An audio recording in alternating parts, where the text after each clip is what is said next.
Good morning, Dr. Zuhrotun. Can you hear me? Morning. Good morning, Doctor. Okay, and then here we also have Dr. Daisy. Good morning, Doctor. How are you? Hi, Miss Alia. Good morning to you. Salam sejahtera. I'm very fine. Thank you. Thank you, Dr. Daisy. Okay, here also we have Dr. Scott Hipsher. Good morning, Doctor. Morning. Hi, good morning. Okay, ladies and gentlemen, we will shortly begin. And to avoid any inconvenience, please mute your microphone. Thank you. Okay, ladies and gentlemen, we will start now the program. The President Association of International Business and Professional Management AIBPM, Your Excellency Lim Kaisin, PhD. Excellencies, Director of Universitas Pembangunan Nasional Veteran Yogyakarta, Professor Dr. Irhas Effendi MSI. The Dean Faculty of Economics and Business, UPN Veteran Yogyakarta, Dr. Sujatmika MSI. The Chief of WIMAYA 2021, Dr. Zuhroh MSI, aka CRPCI IQA.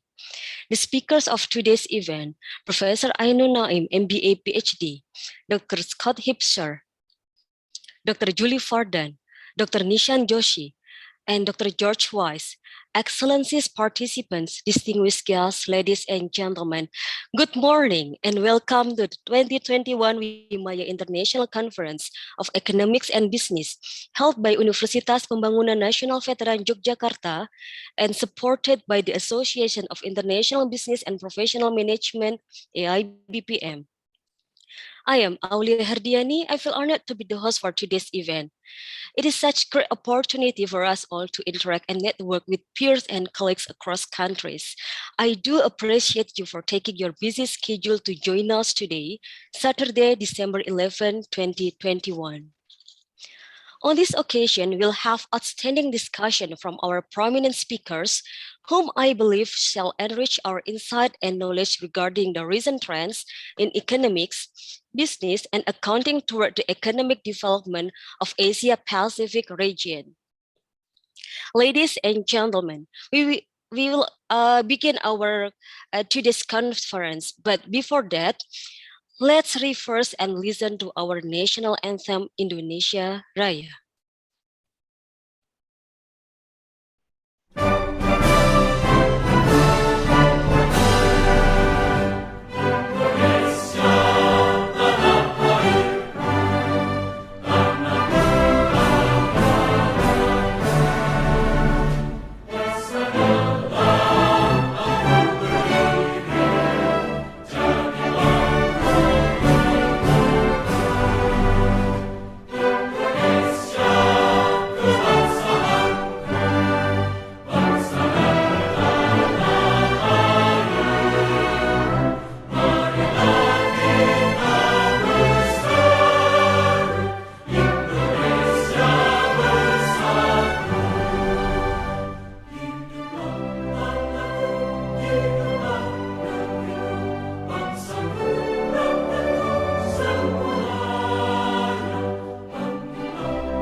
Excellency speakers, distinguished guests, ladies and gentlemen, I present you Universitas Pembangunan Nasional Veteran Yogyakarta and AIBPM.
Welcome to Universitas Pembangunan Nasional Veteran Yogyakarta, one of the state universities in Indonesia, which is located in the special region of Yogyakarta. UPN Veteran Yogyakarta was established by Indonesian veterans on December 15, 1958, with a vision of being a development pioneer university based on the spirit of state defense in the global era and with the mission of being a firm state defense campus in Indonesia. UPN Veteran Yogyakarta has proven its success by winning an award as a state defense campus twice in a row. UPN Veteran Yogyakarta has also reached several other achievements, such as being in the first position in the preparation of PTNB Financial Report, being in the third position in the preparation of Satker Financial Report, obtaining several public relation awards from the Ministry of Research, Technology and Higher Education and the Ministry of Education and Culture. Students of UPN Veteran Yogyakarta also have contributed various achievements both at national and international levels. In 2020, the number of lecturers that hold functional position as professor was 9 people, associate professor was 131 people, assistant professor was 206 people, and instructor was 91 people. The number of qualifications for doctoral educators is 130. 375 lecturers have obtained master's degrees, and some other lecturers are continuing their doctorate degrees. Currently, some lecturers are making proposals to become professor. The total number of educational personnel is 437 people that are divided into administrative and functional personnel, and currently the number of students is 15,458 people. The interest increases every year, followed by an increase in the quality of the input that is always in the top 10 of the average value and the tight competition of SBM-PTN. Output quality can be seen in UPN Veteran Yogyakarta alumni that have worked in various fields such as culture, politics, and entrepreneurship at the national and international level. Since its establishment as a state university in 2014, UPN Veteran Yogyakarta has made additional study program in undergraduate, master, and doctoral degrees. Currently, UPN Veteran Yogyakarta has 32 study programs in 5 faculties. The 5 faculties are Faculty of Mineral Technology, which consists of Geological Engineering Study Program, Mining Engineering Study Program, Petroleum Engineering Study Program, Environmental Engineering Study Program, Geophysical Engineering Study Program, Metallurgical Engineering Study Program, and Geomatics Engineering Study Program. This faculty is facilitated with a Geophysical Laboratory, Mining Laboratory, Geology Laboratory, Geoheritage Laboratory, Semanu Geology of Gunung Kidul, Geoheritage Laboratory with local government, Geopark Bojonegoro, Seoul Borneo Geopark, and Petroleum Lab or XRD. Faculty of Agriculture, which consists of Agrotechnology Study Program, Agribusiness Study Program, and Soil Science Study Program. Faculty of Agriculture is facilitated with a greenhouse, fertilizer production, and experimental gardens. Faculty of Industrial Engineering, which consists of Chemical Engineering Study Program, Industrial Engineering Study Program, Informatics Study Program, and Information System Study Program.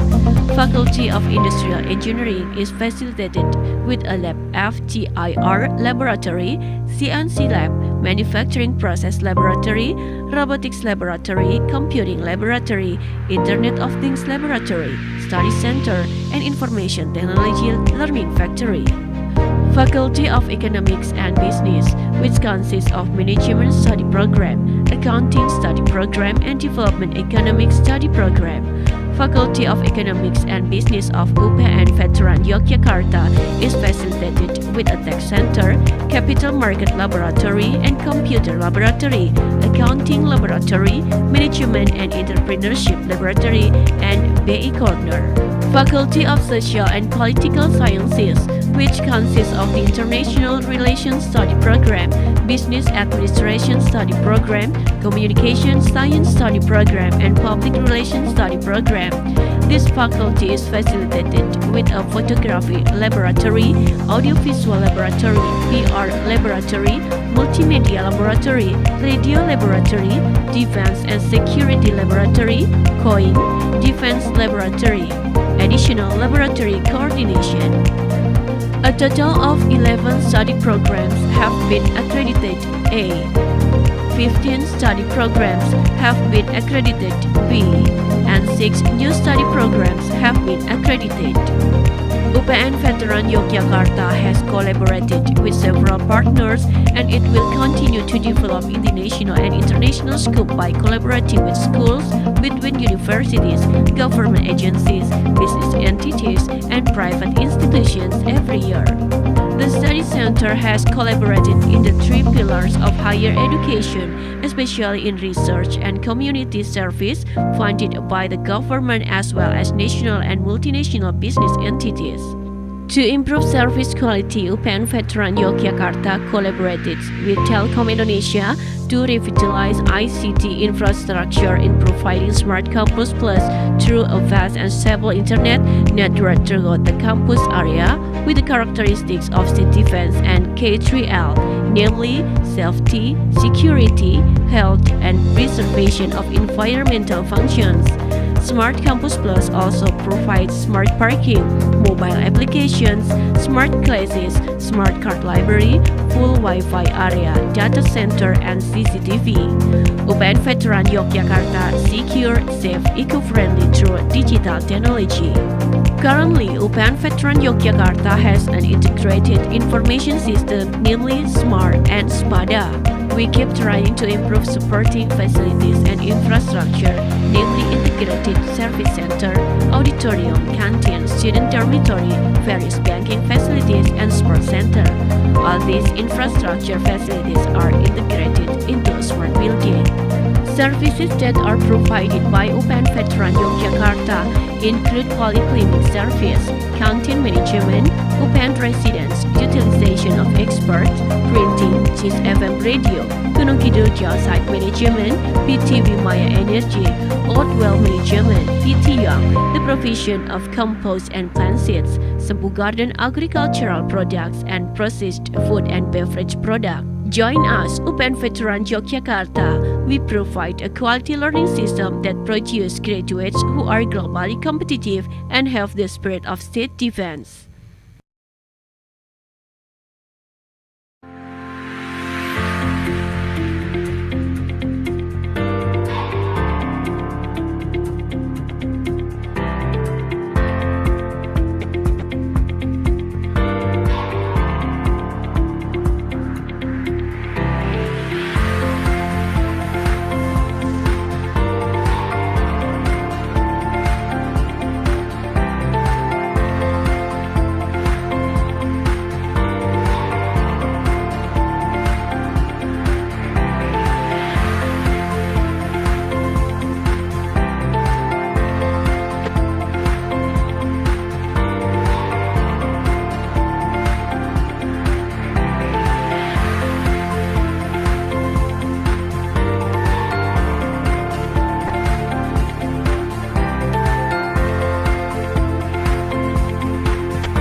Okay, ladies and gentlemen, that's our glory UPN Veteran Yogyakarta and AIBPM.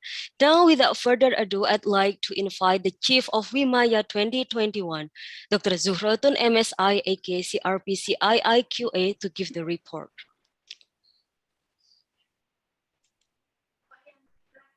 Assalamualaikum warahmatullahi wabarakatuh. Good morning, Dear Rector UPN Veteran Yogyakarta, Professor Irhas Effendi, Dean of Faculty of Economic and Business, Dr. Sujat Miko, Director and Founder of AIBPM, Lim Gaisin PhD, colleagues, researcher, ladies and gentlemen.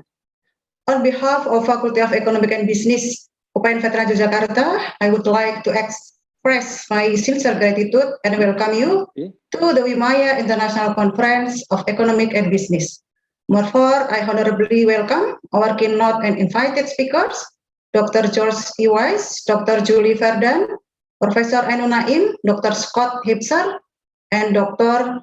Nisa Joshi. It's my hope that WIMAYA International Conference of Economic and Business will be able to achieve its objective in providing an effective forum for academicians, researchers, and practitioners to advance knowledge and research and build a broader academic networking. The focal drive of this conference is to exchange ideas, and by participating in this exchange, it's hoped that all parties who may benefit from the conference can apply it in managing activities in their area. It's pleasing to note that the agenda of this conference offers a wide range of interesting topics with main theme exposing modern trend in economic, business, and accounting toward the economic development of Asia-Pacific region. Last but not least, my deepest gratitude goes to the AIBPM team, organizing committee, international scientific committee, institution, companies, and volunteers who have directly and indirectly supported the success of this conference. The committee has organized a vibrant scientific program and is working hard to present highly representative and internationally notorious speakers to lead it. Although we try our best to be professional, on behalf of Faculty of Economic and Business UPN Veteran Yogyakarta, please accept our sincere apologies should there be inconvenience that occur before, during, or after the event. I wish you a very productive conference with exciting and encouraging discussion and exchange of knowledge, so that together we can anticipate a future of groundbreaking knowledge and research. May God bless us all with good health to make this event a successful and enjoyable one. Thank you. Assalamualaikum warahmatullahi wabarakatuh. Waalaikumsalam warahmatullahi wabarakatuh. Thank you so much, Dr. Zuhratun. Now it's our honor to invite the Rector of Universitas Pembangunan Nasional Veteran Yogyakarta, Professor Dr. Irhas Effendi MSI, to deliver a welcome remark. Thank you very much for Master of Ceremony, Ms. Aulia. Bismillahirrahmanirrahim. Assalamualaikum warahmatullahi wabarakatuh. Good morning, ladies and gentlemen. The Honorable for our keynote speaker, the Honorable Dean of Faculty of Economic and Business, UPN Veteran Yogyakarta, and the Honorable to all participants. It's a great pleasure for me to welcome you to the WIMAYA International Conference of Economic and Business. I'm very thankful to all keynote speakers and all participants to attend this event. COVID-19 has multidimensional effect, affecting health, the economy, business, and education. The current pandemic period presents challenges for educational institutions at various levels. Globally, the spread of the pandemic has resulted in the significant changes in the world of education, both in the learning process and in social interaction between students and teaching staff. On the other hand, the changes that occur have a positive impact on educational innovation. Hence, collaboration is needed in adapting to the pandemic situation. UPN Veteran Yogyakarta has several scenarios for adapting to the COVID-19 pandemic by collaboration. One form of collaboration between UPN Veteran Yogyakarta, the government, and other universities is through the Merdeka Belajar Kampus Merdeka program. This program providing opportunities for all students in Indonesia to hone skill according to their talents and interests by going directly into the world of work as preparation for future careers. Universities needed to collaborate, such as collaboration with industry and with fellow universities. We have also collaborated with various major universities, state-owned enterprise, regional-owned enterprise, central and local government, and companies from various industries. Recently, UPN Veteran Yogyakarta and Tom State University, Russia designed a collaborative program to be developed, such as student and lecturers exchanges, organizing seminar, conference, research, and public lectures. Collaboration is needed in the educational aspect and in context of facing global problems. It is an honor for us to be able to hold by hybrid international conference to disseminate knowledge from Asia Pacific researchers and hold academic networking gathering. Let me wrap up by saying that this chaotic world encourages humans to be flexible and ordered, instead of seeing change or chaos as a threat. Chaotic triggers us to see change as a potential for creativity. During this pandemic, our ability to be flexible is the key to adapting. It is not impossible. With trust and collaboration, we will all sail safely to our destination. Thank you very much. Wassalamualaikum warahmatullahi wabarakatuh. Waalaikumsalam warahmatullahi wabarakatuh. Thank you, Professor, for the welcome remark and also for the motivation as well. Now I'm delighted to invite the Director of AIBPM, Mrs. Ira Christiana, to deliver the opening remark.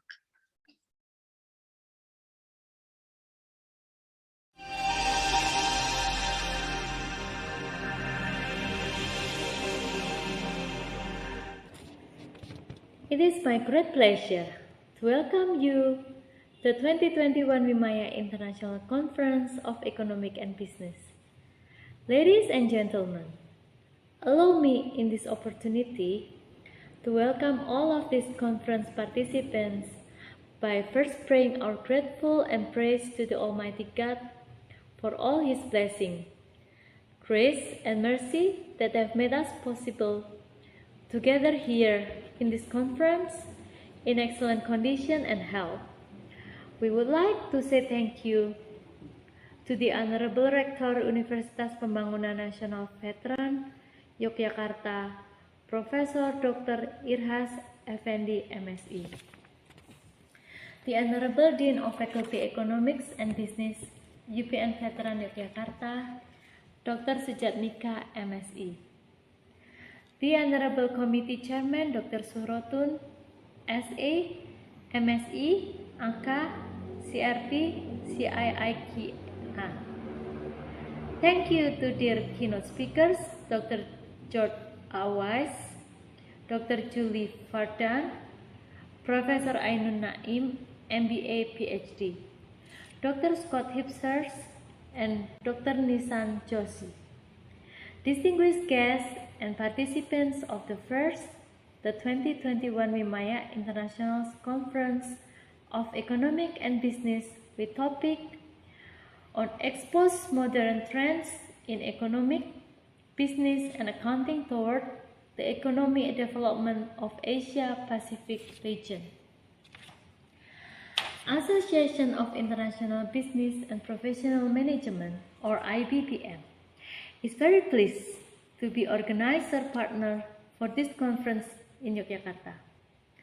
Welcome to the 2021 WIMAYA International Conference of Economic and Business.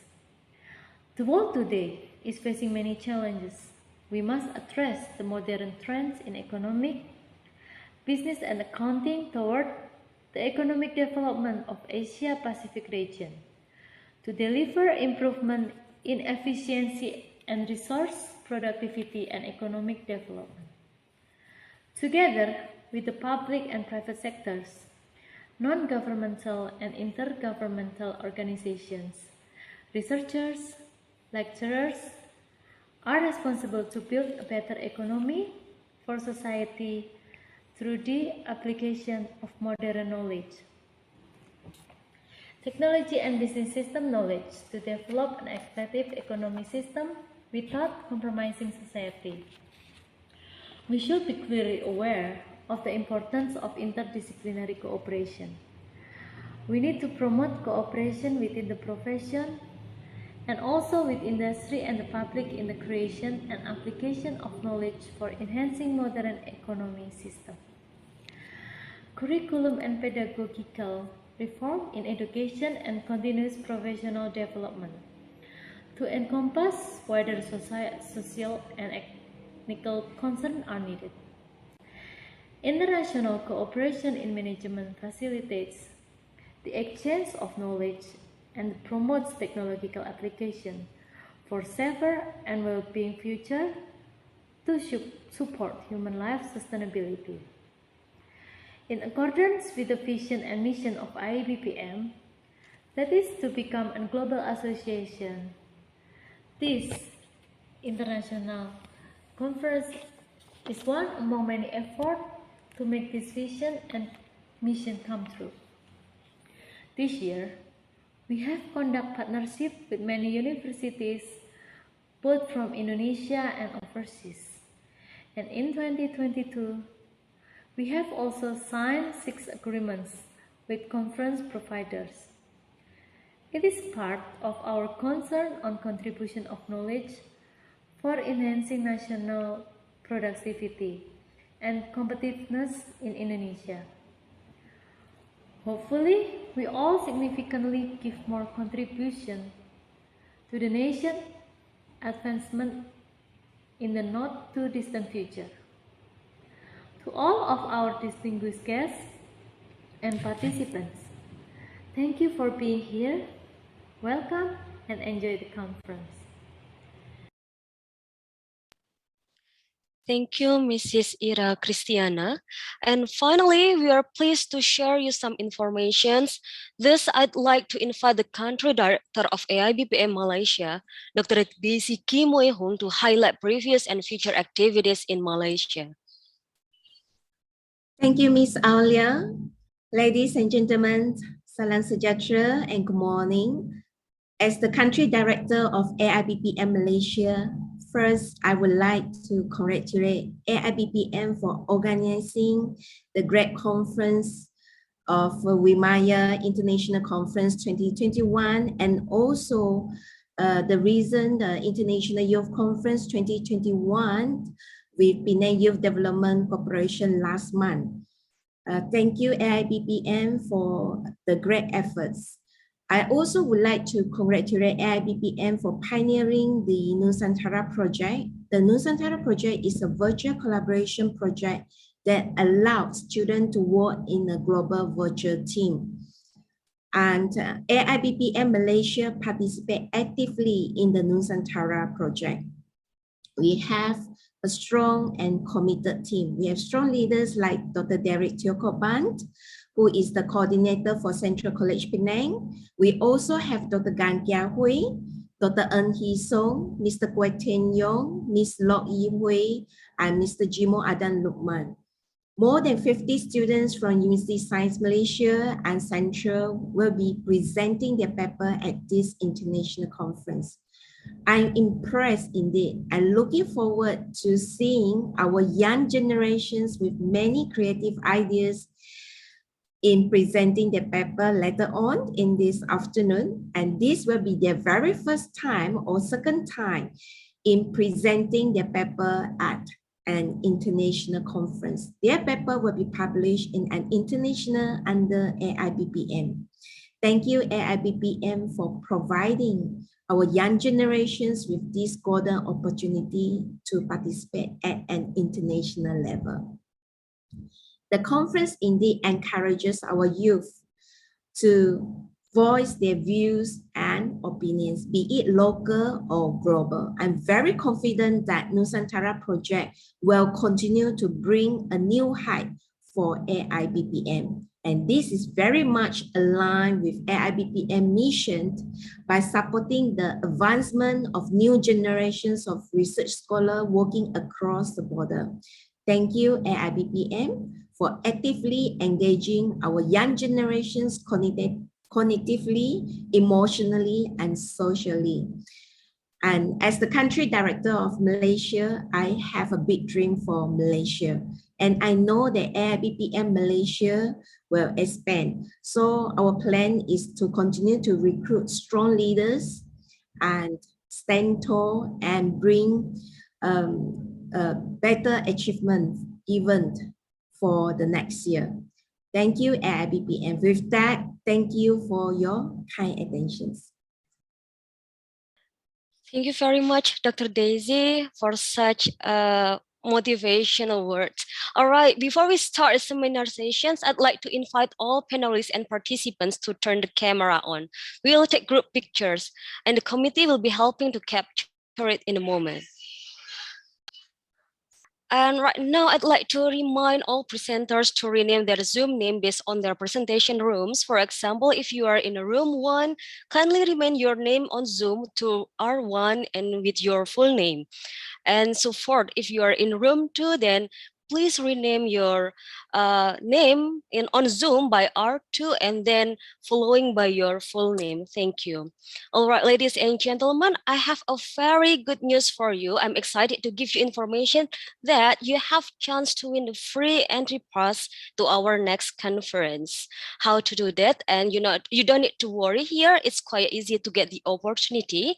You simply share today's photo to your Instagram and give the hashtag info AIBPM, hashtag info for academia, for number and academia, and then hashtag WIMAYA and hashtag UPN in the capital words. Okay, we will choose the best post to win the wheel, and we're also delighted to invite you to follow our Instagram account at info AIBPM and our YouTube channel at AIBPM Talk Series to get an update of our events, publication opportunities, and the video of our conference. The information has also been shared in the chat book, as well as other important information related to the coming events and opportunities. All right, distinguished guests, ladies and gentlemen, it is such a joy to introduce you the keynote speakers of today's events. We have 5 excellent speakers with us right now. The first is Dr. George A. Weiss from CETYS Universidad Mexico. And then the second is Dr. Julie Fardan from MIT University, Jharkhand, India, and SMC University, Switzerland. And then the third, we have also Professor Ainun Naim, MBA, PhD from Universitas Gadjah Mada, Indonesia. And then following Dr. Scott Hipsher from Webster University, Thailand. And then the last is Dr. Nishan Joshi from Prestige Institute of Management, India. It's also my deep pleasure to introduce you the moderator for today's events, Mrs. Kade Indah Kusuma Dewi. Good morning, Mrs. Kade. Can you join us right now? Good morning, Alia. Okay, good morning. Is everything okay over there, your connection and your devices? Yeah, I think it's good. Okay, thank you. Before that, let me introduce you or the short biography of our moderator. Mrs. Kade received her Bachelor of Accounting in 2016 from Udayana University and Master of Accounting in 2018 from Brawijaya University with research topic concerning on publication of financial statements. She lectures at the Faculty of Economic and Business, Mahasaraswati University of Denpasar, and also as a senior auditor at public accounting firm Ketut Mulyarta RM. She has published some articles in local and international journals and also have been involved in local and international conferences. She also got some certifications such as Certified Sustainability Reporting Specialist, CSRS, and Certified Sustainability Reporting Assurer, CSRA, in 2019. And recently, she has been awarded as Chartered Accountant or CA. Ladies and gentlemen, without further ado, please welcome Mrs. Kade Indah Kusuma Dewi. Mrs. Kade, the time is yours. Well, great. Thank you, Mrs. Aulia Herdiani. And I'm Kade Indah Kusuma Dewi, and today I will be the moderator for today's conference. But first of all, I will tell you about the conference rules. The first one, all online participants will be muted during the presentation.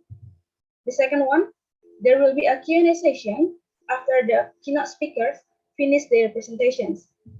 And the last one, the moderator has the authority to choose who will deliver the question or suggestions. Okay, before I start, I would like to inform you that each keynote speaker has 20 minutes to present their presentation, and after the presentation, there will be a Q&A session.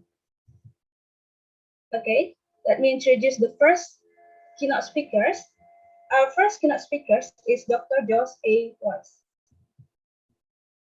Dr. Weiss is a professor of marketing and international business at this Graduate School of Business at this Universidad Mexico.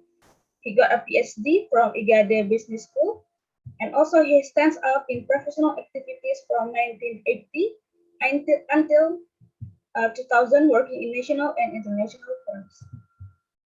In 1998, he joined Monterrey Tech as Professor of Marketing and International Business, and in 2014 is appointed Director of the Center of Excellence for Competitiveness and Entrepreneurship at Cetis University. Later, he was appointed as Dean of the brand new Cetis Graduate School of Business. In those years, he is recognized as a member of Mexican National Research System from the Mexican Council of Science and Technology. Dr. Weiss is an international professor working in the USA, Latin America, and Europe. His latest appointments are at CEPA Business School, Colombia, and ISEC School of Management, France. He is also a visiting professor of Potsdam University, Germany, and at Université Montpellier I, France. Recognized for his work in marketing, international business, strategic management, and family businesses. Dr. Weiss, the time is yours. Thank you. I'm very happy to be here with you. And good morning for you. For me is evening. Okay, for me is 8:15 in Friday. Okay, for you is Saturday. I'm sorry if I are a little bit late today to my explanations or my talk, but I was teaching in India. That's the beauty of today's Zoom. You know, I was teaching in India this morning at 5:30 a.m. So I've been awake so many hours today. So my talk today, and I will start sharing the my screen. Let me do that. Okay. I hope you can see my screen now, and I will enlarge this. Okay. So my talk today is about the globalization of markets. It's a topic I've been working for some time. And in particular, I'm going to talk about the evolution of the ongoing process, okay, of this globalization of markets. And the first thing is when we see globalization today, we see globalization as a process, you know, that all the world is united to some extent. The internet, we can see that has been a really important concept in this process of globalization, a really facilitator, you know, and that's why today we can do a conference like this. I am in Mexico, and you are in Indonesia, and probably many other countries in the world. And that's part of this concept of globalization. However, I began doing my work because I like to travel, you see. And I began traveling since the late 70s. At that time, 1970s, so imagine that was more than 40 years ago. And I like to travel a lot. I don't know why. That was in my genes, perhaps, you know. And at that time, the world was completely different from what we see today. I have the opportunity to live in Germany sometime in the very early 80s, you know, and working in that country and knowing the Europe, perhaps the wall, you know, and the pre-fall of the wall in the Iron Wall. And later I visited the Europe a lot, you know. Actually, I have 2 kids that they live in Europe. So that means I have many opportunities, and grandson actually, you know. So I still keep traveling to Europe. I had visited Asia only once, unfortunately, but I had visited the US and Central and South America so many times that I don't remember, you know. But what I'm trying to say is globalization is not only about this, but it's a facilitator to do that. So, but globalization is not something new, okay? If we go back, at least in the area of the world I am more familiar, I'm sure in Asia will be other stories, but this is the story I want to tell you about globalization.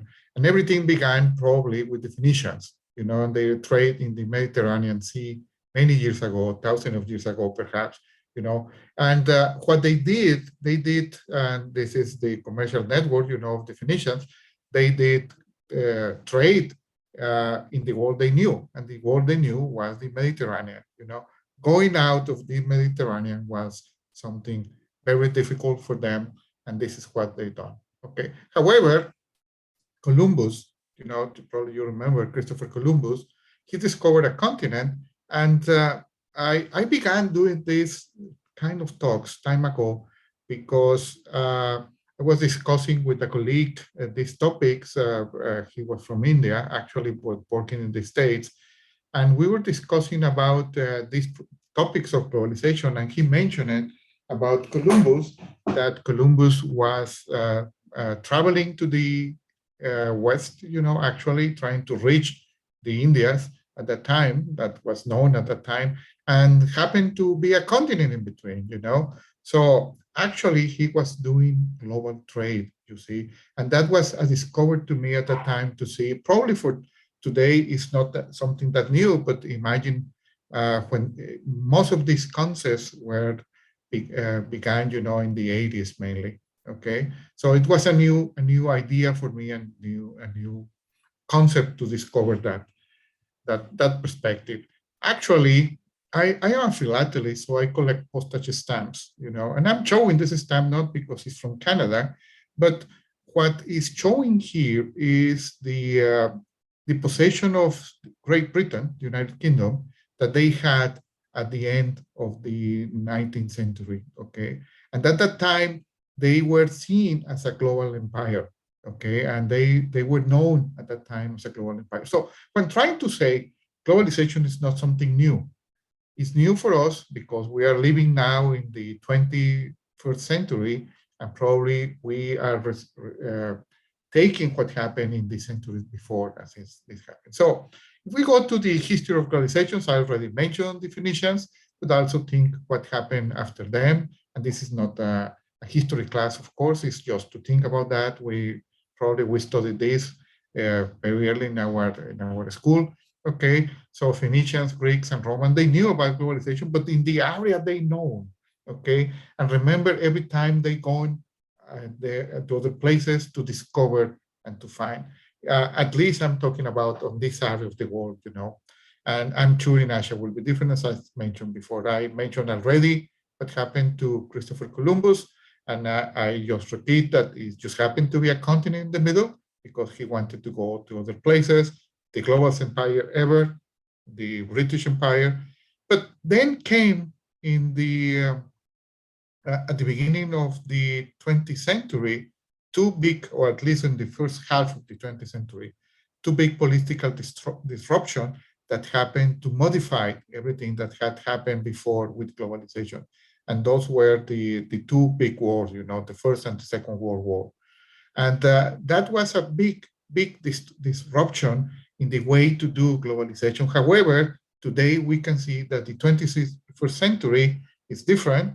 We are talking about more technology, how to internationalize that, but also we need to be careful with some new topics that have risen in the last, let's say, 20 years or probably 25 years, you know, with populist nationalism, and later, where the last 2 years with the pandemic, we are suffering with this virus, you know. So some other topics that happen in between that is important from my perspective, at least to have in mind, because many of these concepts have effect on globalization. And one is the topic with China, okay, particularly the protest in Tiananmen Square, probably you remember, that was in 1979. But also the same year, you know, the United Kingdom with the leader of Margaret Thatcher, they modified the foreign exchange control, at that time, and they opened this to everyone, and that was something new for the world. We entered in 1980, and with the U.S. the regulation and lower tax control that boost the ideology of a market, a whole market, around the world. Then in the mid 80s, also we have the European Union committed to create a single market, and that was the first time that we would see different countries as in the past they were at war, working together. Also, during the 1980s, probably you remember that there was a lot of reduction on protectionism in Latin America and in Asia. Okay, a lot of countries, they modified the way to see the world, and how to do business with them. Also, during that period, the former GATT, that was the general arrangement of tariffs and trade, was modified into what is now the World Trade Organization. We have also the fall of Berlin in 1989, and Russia and Eastern Europe access market. Now we see, although the problems I know right now with Russia and Ukraine, that is not something new, but all the situation from them was open. I remember when I lived in Germany, that was about 10 years earlier, that it was very difficult to go to this Europe. But nowadays it's open, it's a new access to market. I remember when that was open, in the very early 90s, I was doing business with them and they had nothing, and you can sell to them everything. 1991, India lowered protectionism regulations. 1997, probably you remember, the UK handover of Hong Kong to China. That was something completely new for the world, and to create what is called, even today, the Special Administrative Region of the People's Republic of China, two systems in one country that they are still today.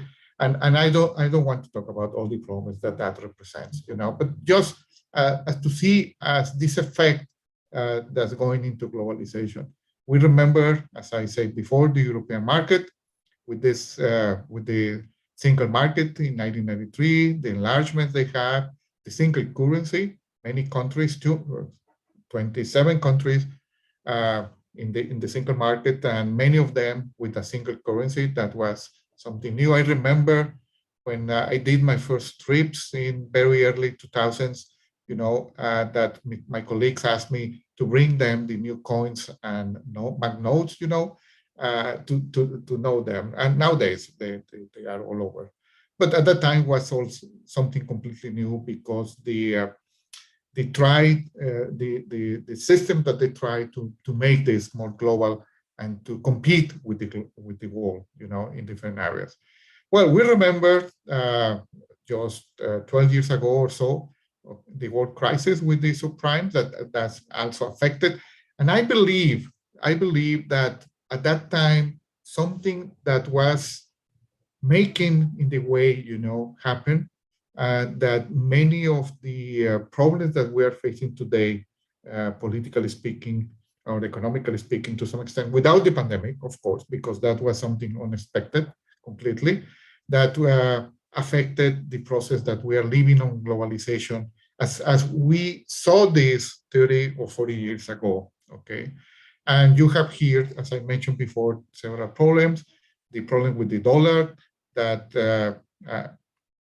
despite the control they have, or the omnipresence they have around the world, they were weakened, of course. The problem with nationalists, and not only thinking about the US, but think about Brexit. It began in those years, some years ago. And also the problem with populists.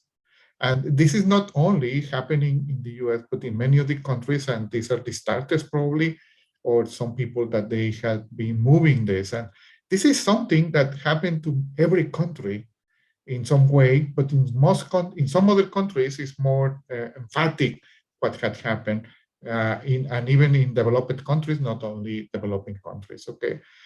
Today, what we are facing, the future, as I see, there are new political threats here. We need to think about the different elements of politics that will impact the globalization in the future. We can see probably more protectionist in the future, but also think about technology.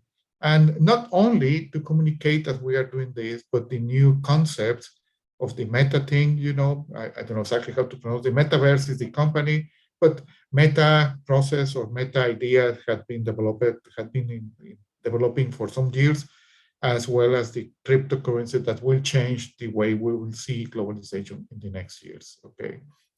So just to give you an example, how global is the world today? The World Trade Organization, that is the largest, let's say, trade organization in the world. Most countries are there, and this is the latest numbers, 962 members, okay? And you can see most of the countries are here, even countries like Cuba is part of this organization, or many other countries that they are not that free, let's put in those terms, or they are not that democratic, or whatever concept you want to mention, like Russia would be similar. Of course, there are countries that they are not there, or they don't want to be a member, or they are ascending into the organization, but most of the world will be in this organization and probably will put all the world into a globalized market very close, Some years ago, in 2005, Thomas Friedman, this guy is a journalist from the New York Times and also a Pulitzer winner. He wrote a book that was called The World is Flat, trying to explain that globalization was due to the internet and to many other concepts that made the world really close to everyone, okay? And he made a definition. He defined globalization in these terms, and I say, well, this is a popular definition, okay, because we will see something more academic, okay, in a moment. But he said that globalization is the inexorable integration of markets, nation states, and technologies to a degree never witnessed before, in a way that is enabling individuals, corporations, and nation states to reach around the world farther, faster, deeper, and cheaper than ever before. And in a way that is enabling the world to reach into individuals, corporations, and nation states farther, faster, deeper, and cheaper than ever before. Okay, and as you can see here, is a very interesting definition, but it has to do with concepts that are markets, nation states, and technologies, and on the other side we have individuals, corporations, and nation states. So today, if you want to travel from Indonesia to Mexico, you can do that tomorrow. Okay, if you want to know the news in Mexico, or I want to know the news in Indonesia, we can do that right now. And actually, not only without thinking on that, we can receive this on the spot, on what is happening, in the news on the moment. Okay, and this is exactly what is thinking about here. And we can buy products from other places, and we can receive those products at home. Okay, not only because the big corporations, but because the technology and the process and globalization and agreements have helped us to do that a lot. On the other side, there is a more academic definition. Stanley Fischer, probably you have not heard much about him. He was vice president or something like that, I remember, a member of the International Monetary Fund and also the World Bank. And he worked in the Fed in the US and in the Bank of Israel for some time. And he wrote a paper about globalization and its challenges in 2003. And he defined globalization in academic terms. And he said it's an ongoing process of greater economic interdependence among the countries, reflected in the increasing amount of cross-border trade in goods and services, increasing volume of fund and flow of labor. So today, what says here is a little bit different from Friedman's definition, that we can go to different places to work and to buy and trade. It's not only the individuals, but everyone. Okay, I know that you may think individuals, but I'm thinking of corporations and nation states that will be slightly different from here. And other organizations, for instance, NGOs or any other entity that can participate in this process. But also, we depend on everything. Think about, and this is part of my future example, think about the crisis that we have right now with chips and all that is happening in different places. Now, how companies deal with this? Well, companies have dealt with this globalization, thinking about different perspectives on their orientation of management. And I had seen that there are mainly 4 ways to understand this. One is ethnocentric, the other polycentric, regiocentric, and geocentric. If the company that is moving international, they want to keep their values, and this may be problematic to some, they will be very ethnocentric. But if they see the world as a market, they will be more geocentric, okay? So if they are participating only in one area of the world, let's say in Southeast Asia, they are more regiocentric. Or if they see each country different, but just different, okay, they are polycentric, okay? And they deal with that. However, as I was saying, many of these concepts has to do with how the consumer, the client, perceive the product. And this is a formula that we developed some time regarding how to create value or perceive value, at least in the perspective of the client. Okay, you have the product, and the product refers to benefits and also to the experience of buying. If you cannot communicate, for instance, you won't have a good experience. Okay, so everything you receive will be on the top of the formula, but at the end you need to pay a price and you have a cost of acquisition. If you are using globalization to buy something that is in another country, but you need to have internet. That's something we don't think a lot, but you need to have that. Probably you need to have a credit card or a method of payment, and also to receive the product, you need to pay for that. That will be the cost of acquisition. So the perceived value has to do with everything we receive that is on the top, but everything we pay that is on the bottom. And this is a different model that companies are dealing with that. So we know that we can go to many places. Merchandises are moving to many places, and we can do that, but we need to value what is important for the client in different places. And not all the products succeed everywhere. That's something that had been seen a lot, and globalization then is not for everyone. So I want to finish just to think about the pandemic we are living. Again, stamps, postage stamps, from different places. And this is one from Indonesia. You can see that here, due to the pandemic. And look, this is part of the globalization to some extent. Of course, we don't want to suffer pandemic. We want to travel, and we want to greet people, and to be as we were before. That will be something completely different from the future, particularly for globalization. But if you see different countries here, they were dealing with the same problem due to globalization, and the pandemic was due to globalization that we can find everywhere. I remember last year I was returning from Colombia, and I traveled from Medellin, Colombia, to Mexico City, and I took the last plane to Monterrey, my hometown at that time.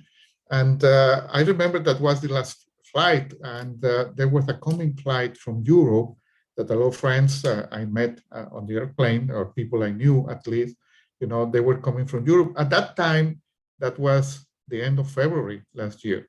That was an idea of what would happen, or what was happening in Europe with the coronavirus, you see. And that was due to pandemic.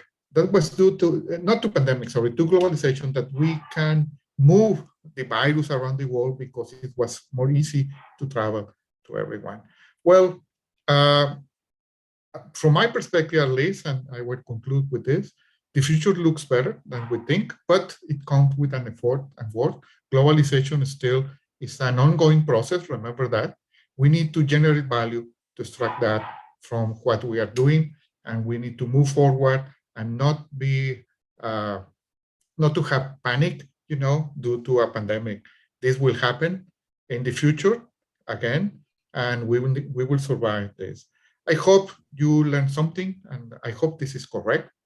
Okay, so to say thank you in Indonesian, and I'm very happy to be here with you, and I'm open to questions if they may be. Thank you. Okay, great. Thank you, Dr. Weiss.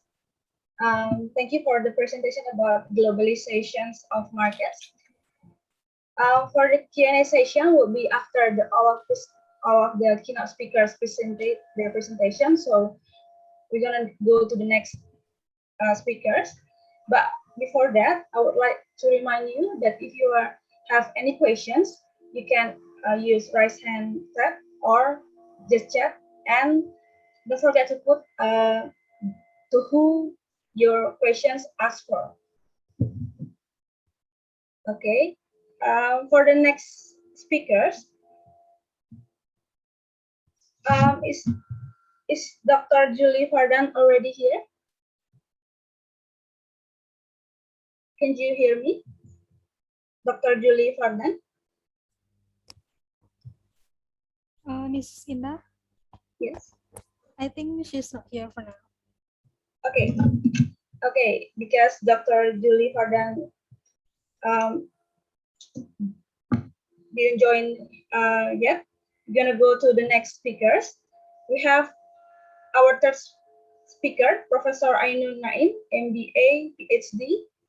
So, Professor Ainun is a professor of accounting in the Faculty of Economic and Business at Gajah Mada University, Indonesia. He got the professor title in 2010 and received a PhD in Business Administration, Temple University, Philadelphia, USA, while his MBA in Western Michigan University and Bachelor of Economics in Gajah Mada University. His research interests are in the areas of management accounting. He is active at journal publication and has published his work in research publications, including Performance Measurement and Management Control, Superior Organizational Performance Australia. Many grants and awards he gets as long as his career. Professor Ainun exists at UGM and has also contributed actively as chairman of the Board of Commissioner of Bank BPD, IAI National Board of Trustees, Commissioner of Raja Wali Nusantara Indonesia, Director of Finance PT Pertamina, Dean the Faculty of Economics and Business UGM, and Senior Vice Rector UGM. He has also been the Secretary General, Ministry of Research, Technology and Higher Education, and Secretary General, Ministry of Education and Culture. Professor Ainun, the time is yours.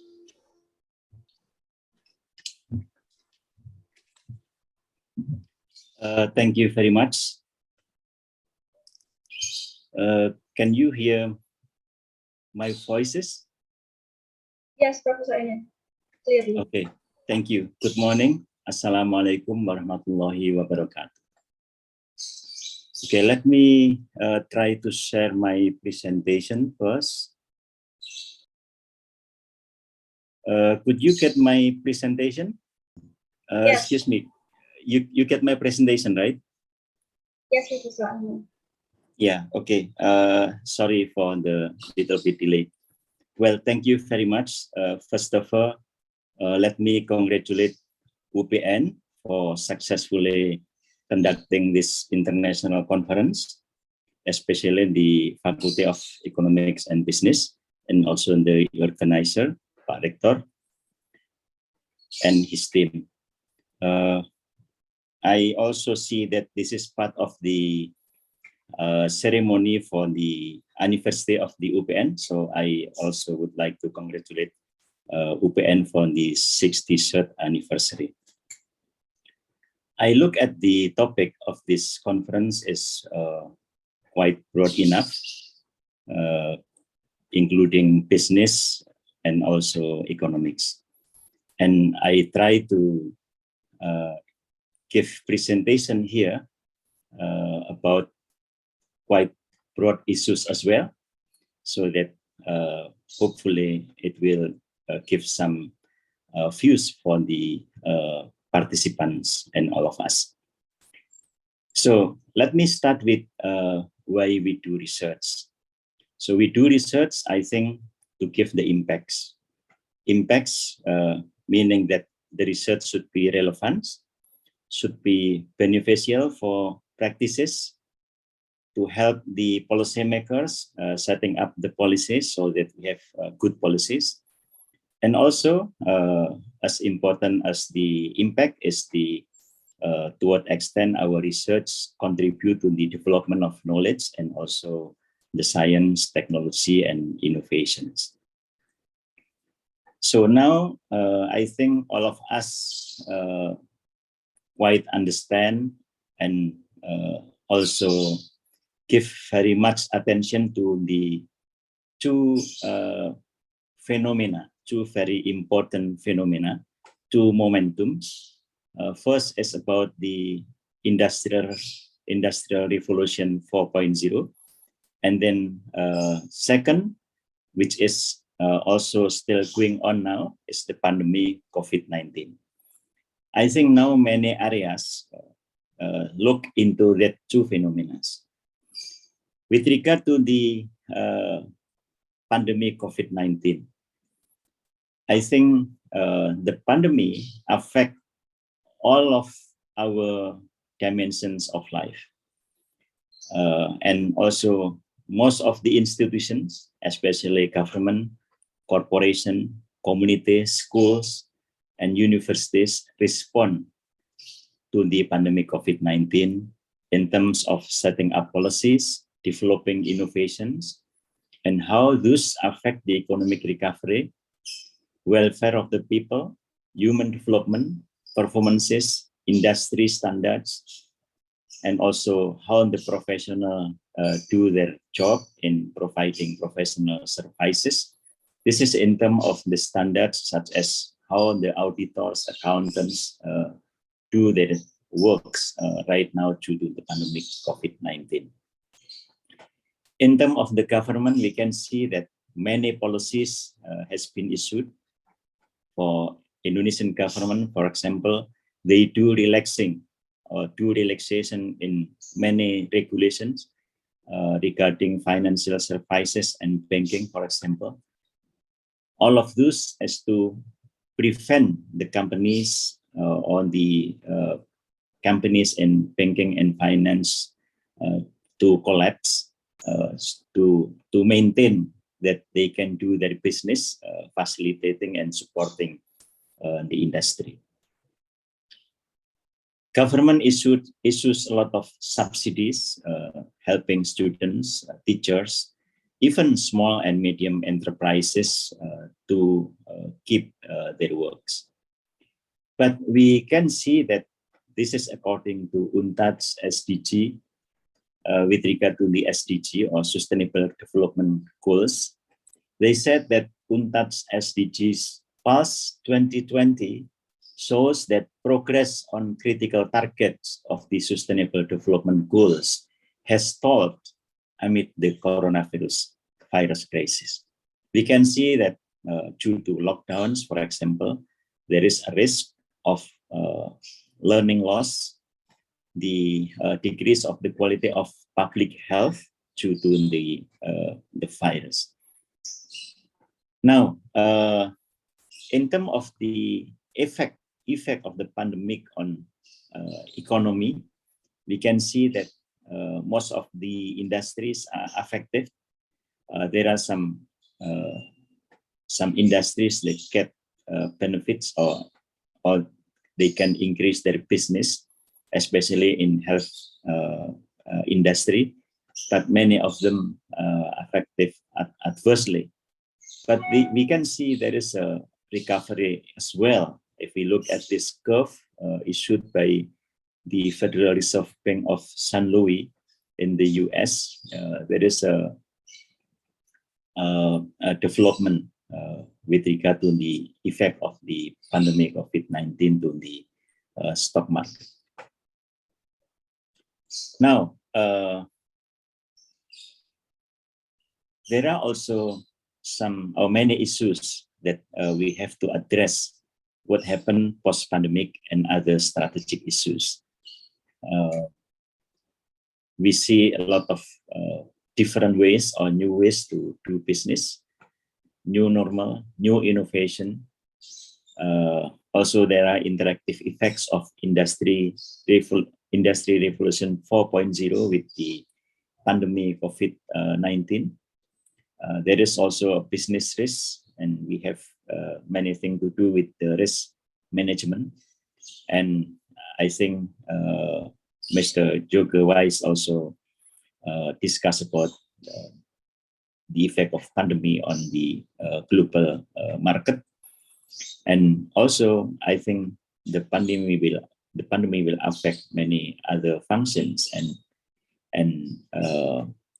aspects of the business and management, including, like I said before, finance, capital market, human resource management, production technology and supply chains, and also the governance and organizations. In Indonesia, I think we can witness now that our position is getting better with regard to how we respond to the pandemic and the results until now.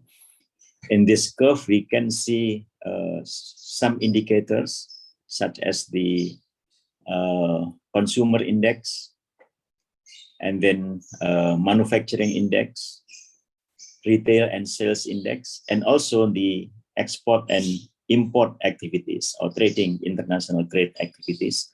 If we look at this curve, we can say that in general, we are on the way to recover our economy. And if we look at, for closing my short speech, I cite the analysis from McKinsey last year. They conclude that with effort, Indonesia can emerge from the COVID-19 crisis stronger.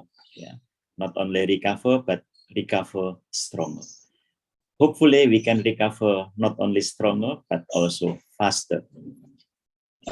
This is also with regard to the effect of Industrial Revolution 4.0. Many people say that due to the disruption, the jobs will decrease. But in this study in Indonesia, we can gain more jobs due to the disruption, even though there is a loss or decrease in job, but there is also another job creations, not only disruption, but also eruption. I mean, there are more job creations than the loss of the jobs. So this is the study by McKinsey last year. So here, what I can present to you, enjoying the conference, and I believe that all of us can contribute to the new innovation in the new life after pandemic COVID-19. Thank you very much. Okay, great. Thank you, Professor Aiman, for the presentation about the kind issue for research. So if there are any questions from the audience, you can use the Q&A chat or can raise your hand. But we're gonna go to the next keynote speakers. Dr. Scott Hipser, already here? Okay. Now we're gonna go to our fourth speaker, Dr. Scott Hipser. Dr. Hipser is an American professor who lectures and writes in strategic areas examining development issues in the Asian Pacific region, where he has lived and worked for over 20 years. In particular, his expertise is in management studies, wealth creation and poverty reduction, social responsibility, and international business. His research interests also include innovation and micro-enterprises in ethnic minority communities in Southeast Asia. He has published numerous books as the sole author or editor with Palgrave Macmillan, Oxford Sanders Publishing, Routledge, and IGI International, and contributed book chapters to major books published by Palgrave Macmillan, Routledge, Global Publishing House International, IGI International, Edward Elgar Publishing Ltd, Nova Sciences Publishers, and Information Age Publishing. He has also written numerous academic articles for major international journals and conference papers, as well being a frequent keynote speaker at academic conferences and a guest on TV news shows in China. Dr. Hipser has extensive experience in lecturing at the undergraduate, master's, and doctoral levels at various institutions across the world as a full-time or visiting professor. He is currently a visiting faculty member of Mahidol University. Okay, Dr. Hipser, the time is yours. Okay, thank you very much. Thank you for inviting me here. I wish we could do it in person. I went to the conference a few years ago and really enjoyed it. It's my first trip to Indonesia. As you mentioned, I am an American, but I've lived in Asia, mostly Southeast Asia, for over 20 years. So I'm not sure if I'm coming to this from an Asian perspective or an American perspective. I'm not sure, maybe somewhere in between. Anyways, okay. Yeah, so my talk today is going to be primarily not about what to do right now, because in the middle of a crisis, obviously we have lots of trade-offs and difficult decisions to make. But in the long run, what lessons, particularly economic lessons, are we going to learn from our response to the crisis? Now, we know the impact of COVID-19 on the environment, as businesses have to respond to the environment. Globally and locally, obviously, the economy has taken a big hit in recent years. We have had slow or negative growth throughout most of the world. Certainly here in Thailand, we've been hit very hard, partly because of our reliance on tourism so much, which has really come to a stop. And I'm sure Bali and other parts of Indonesia has had similar situations. We've seen globally increases in the level of poverty. The pandemic has hit those at the bottom much harder than it's hit the rest of us, even myself.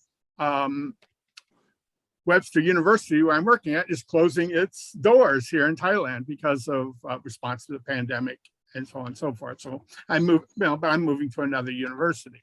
But anyways, we've seen increases in public and private debt and a big slowing. It's kind of what we want to focus on today. Big slowing in international trade. Travel and trade has really, really slowed down since the pandemic.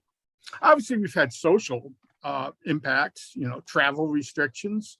We can't travel, or very difficult to travel. I have hardly been out of my home for the last year and a half. Social distancing, we're wearing masks. We don't talk to people anymore, right? I mean, I feel like I'm losing my social skills. I only talk to computer screens these days. I don't actually talk to human beings, and stuck in the home with the wife all day is not always, get on each other's nerves a bit. It's a too smallest location for a few people. Anyways, work from home, obviously. It's been a long time since I've been in a classroom. I've been, I said, I'm still working, which is, I'm lucky because I'm able to, but I've been doing it, on Zoom. Although, I've been involved in online education for 20 years. But it's changed, obviously. It's mostly asynchronous. We've moved to synchronous and so on and so forth. Obviously, technology has changed. Most of these things, some of these things are kind of accelerated. These were ongoing trends already accelerated by the pandemic. Certainly technology. We've seen this globally, accelerated the use of automation to replace human workers. I was just, a few times I went to a restaurant recently, And all the technology wasn't all, there, but basically once it worked, you ordered electronically, no waitress, no waiter coming to your table. You just press in the buttons electronically, and yeah, had robots bring your food to the table already there. Except it's not completely, wasn't completely, couldn't use it completely, still had to have the people, but soon, I'm sure the technology is going to go. So we've seen this many places in the world, increasing technology, to reduce the connections. Obviously, political implications. This Friday, actually, I'm doing a talk on the political implications on a conference in Vietnam, but so I'm not going to focus on it today. But one thing we see is companies or countries, if you will, a lot more emphasis on domestic issues. In a crisis, you worry about yourself and your family, and the rest of the world becomes less important. So global issues take a back seat to domestic issues. It's certainly the case here in Thailand, certainly the case in my home country in America, and I assume it's probably the case in Indonesia and most of the world. We're really focusing on domestic issues. And of course, we got the US-China economic, political, and soft power rivalry, which affects us so much here in Southeast Asia, or has the potential to affect us. And that's kind of what I'm going to talk about on Friday, but not today. Okay, yeah, you said, we know there's a very strong correlation between international trade and prosperity. Countries that are involved in international trade are more prosperous than those who are not. People, individuals who are more involved in international trade are more prosperous than those who work strictly domestically. Okay, so like I said, I'm not going to try to talk about the response, whether it was adequate or proper or not. This is the first time our generation for sure has faced this kind of pandemic, and we faced very difficult trade-offs, right? Shut down travel, shut down trade in a hope to slow down the virus. So I'm not going to discuss whether that was good or bad, but let's look at the results of this. Okay, we know the human cost has been terrible. Not health costs, of course. People have died. My home country in America, terrible. Here in Thailand, it's hit us, of course, just like everywhere. We haven't been hit as hard as some countries from a health standpoint, but we've sure been hit from a economic standpoint. Up until about 2010, the world had been seeing one of the fastest and most dramatic drops in global poverty we've ever seen. In history, it's just mostly in Asia, but nevertheless, that's been reversed. And they expect, of course, the World Bank, the numbers aren't so important, but because I'm sure, we're still trying to figure it out, but over 1 million people are supposed to probably slide back into absolute poverty. What we mean by less than $1.25 US per day income. We've been seeing, prosperity grow throughout the world, poverty reduced.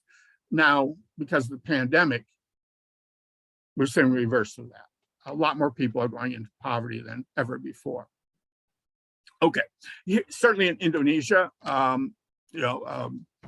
I'm not an expert on Indonesian economy, but I read recent article and so on. Anyways, certainly had a big impact again on the small and medium-sized businesses in Indonesia. Certainly here in Thailand, it's depressing for me to go out and walk the streets because I see all the shops closed and people, it's just, and know they're not going to come back. So certainly has hit us here in Southeast Asia as well as globally. It's really hit in many ways the developing countries harder than say, Europe and the United States. Europe and the United States, yeah, they have the resources to redistribute goods to people. My daughter's living in America. She was getting checks during, the lockdowns and stuff. Developing countries just don't have those resources to give millions and millions of people, redistribute from the wealthy to the others during these pandemics. So it's hit developing countries much harder. All right. So are we going to recover? How are you going to recover? And I'm going to propose it really depends on the lessons we learn.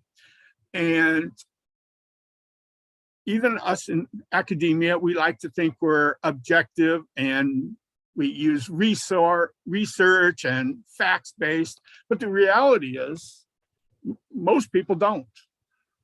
We make our decisions, including us, we're not special. We may have a bit more training and a bit better because we're involved in research and so on and so forth, but we tend to make our decisions based on stories, narratives, if you will.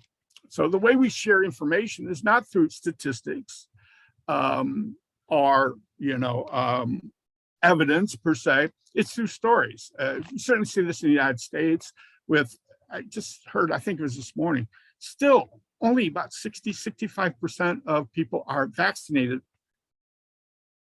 Why?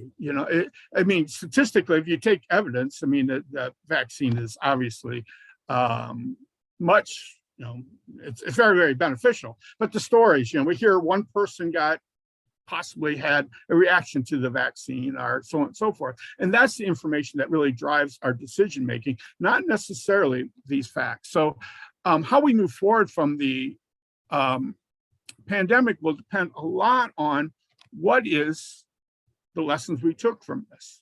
And again, not just the statistical evidence, but what becomes popular, what becomes what goes viral, if you will, what becomes common knowledge. Common knowledge is what we all think is true, but is it really?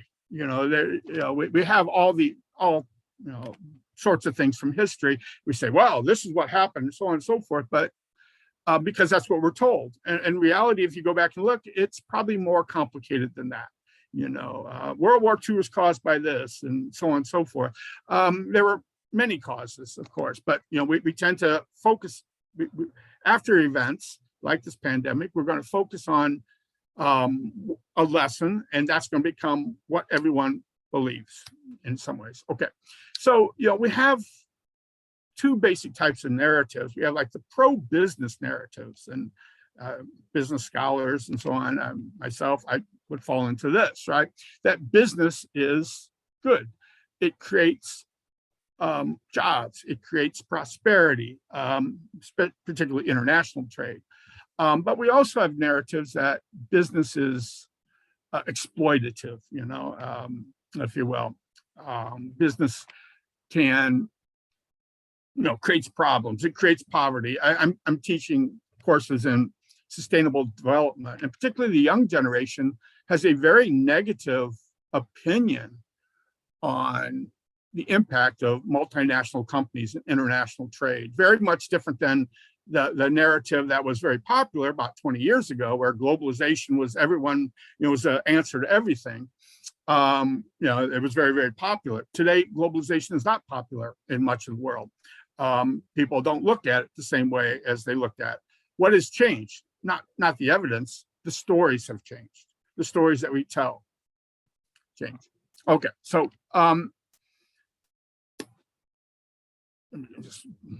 again, we have different trade is exploitative. Our trade creates opportunities. Again, if you look at the empirical evidence, there's no doubt.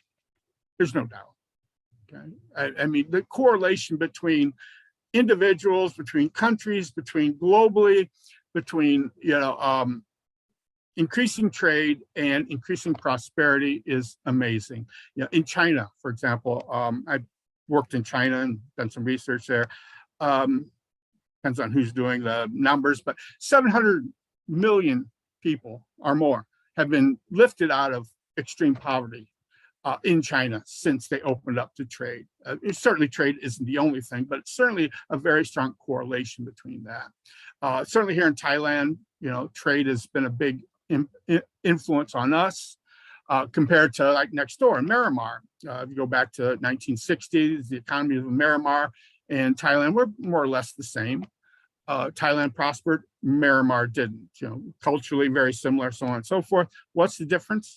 Thailand engaged in international trade, opened up to the world. Myanmar didn't.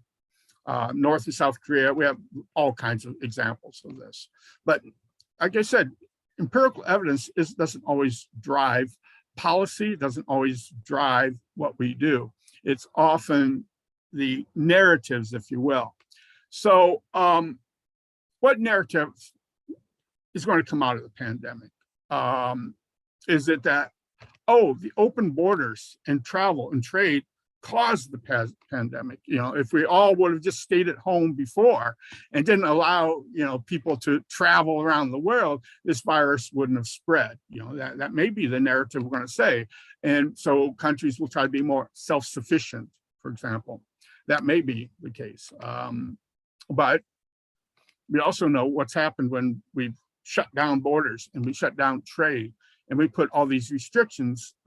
It caused a lot of hardships to people, particularly economic hardships, increased poverty, and so on and so forth. So my question is, you know, if closing borders to trade and travel, which might have been necessary, I'm not saying, you know, it wasn't necessary. I'm not a public health expert in any sense. I'm just trying to take a step back and looking at the long term here. Even if it's necessary for health concerns, it resulted in increased poverty and hardships for millions of our fellow citizens. You know, most of us probably middle class, and we probably survived it. You know, and probably, you know, harmed myself. You know, I lost my job. My son lost his job. My daughter lost her job. You know, we all lost jobs. But anyways, we can recover. But many people at the very bottom have really struggled, right? So if the health concerns get put behind us, do we want to still do the same thing? Do we want to keep those policies that created all this hardship or not? You know, maybe to prevent a future pandemic, I'm not sure. So, you know, when we think about recovering from the pandemic, you know, I know like here in Thailand and probably similar Indonesia, every quarter the government puts out kind of rosy statistics and predictions and things. Oh, well, you know, it's going to be better. And then they always have to back down because, you know, it hasn't happened. You know, the economy still is very, very weak globally, you know. Said wealthier countries, yeah, they're able to survive it much easier than developing countries, particularly countries that are trying to lift their populations out of extreme poverty. Anyway, so yeah, which story will win out? And that will have a big impact on the direction our recovery is going to have. Is the story that international travel and trade caused the pandemic? Is that going to be the lesson we learned? Will it be common knowledge? Or will common knowledge be restrictions on international trade and travel have really caused economic hardships? So anyways, today's talk is built a little bit on a previous article I built. I've updated it a little bit, but anyways, if anyone's interested in that article, it's in the Review of Economics and Political Science. So it's something I've been thinking about, and I kind of like these conceptual things. Anyways, we'll get going. And yeah, if anyone wants to ever contact me, you know, maybe about collaborations or, you know, just questions or anything, here's my email. I can put that in the chat if you like. Okay, so we'll have questions and discussions later, right? Yeah. Okay. Okay, thank you, Dr. Hipster. About the presentation about the lesson learned from COVID-19, which is that will be a big problem in Indonesia, as we know, in Indonesia, in the world, especially. And I think for the next keynote speaker, Dr. Julie Vardan, already here. Dr. Vardan.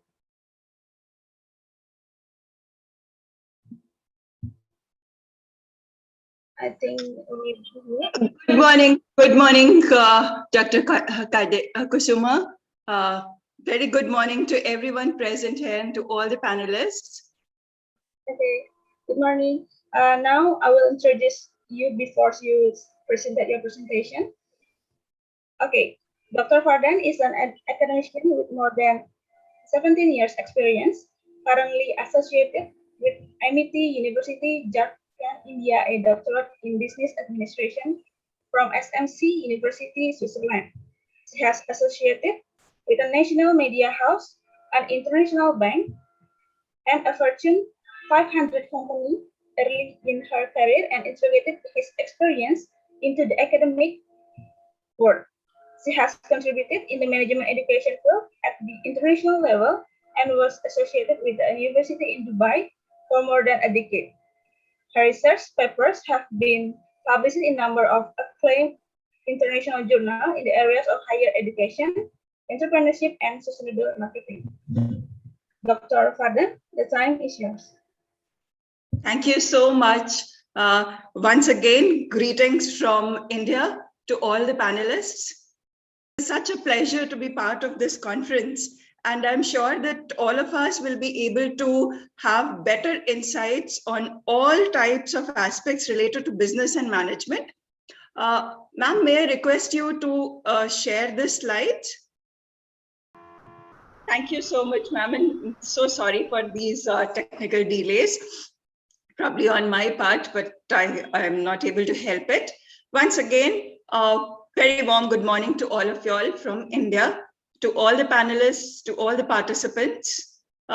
It has been really a pleasure to be part of this conference, and I thought that we would be deliberating on the topic of building back better, the term which is now going to be passed as a bill in the US, and the term which has been increasingly and widely used in the context of economic recovery from COVID-19. The notion originated in the context of recovery and reconstruction from usually the physical disasters, with an emphasis on making preventive investments that improve resilience and probably reduce the costs for future disaster. The challenge of reigniting the global economy in the aftermath of the economic crisis triggered by COVID-19 is, of course, very different. There has been no physical disaster as such, yet the economic crisis is so severe, the risks from returning to previous patterns so high, and the opportunity to embrace what I think is very, very important to a very sustainable recovery is so clear that the importance of sustainability and sustainable entrepreneurship cannot be more relevant than this time. Even at the global level, there is still an emphasis on prevention through reduced exposure and maybe increased resilience for future disruptions. Whether that could be any disruptions, it could be due to climate change, it could be due to disease, or maybe a combination of such factors. Now, to build back better, we are using this term instead of the term what is very often used after the pandemic, that we say getting back to normal or getting back to the new normal. I would rather suggest, and this is what even OECD, their study mentioned about, that to build back better would be a much, much better way to get back to our economy, because it is much more important to not just get back to normal, but building it back in a much better way.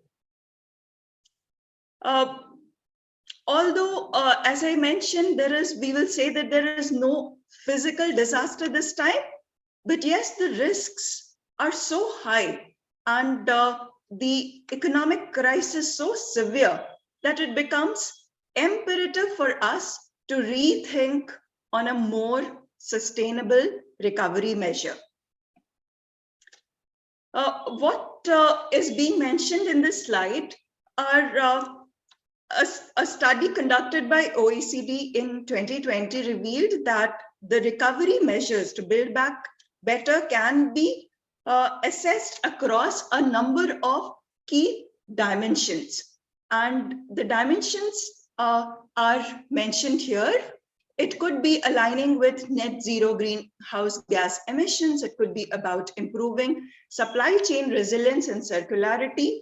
It could be about innovation building on behavioral changes, reducing biodiversity loss, strengthening the climate resilience. So all these aspects could be part of how we build up the well-being and inclusiveness of the economy. Can you change to the next slide, please? This is where we bring in the concept of sustainability and sustainable development. Sustainability and sustainable development, as defined by way back in 1987 by the Brundtland Commission, is meeting the needs of the present without compromising the ability of the future generations to meet their needs.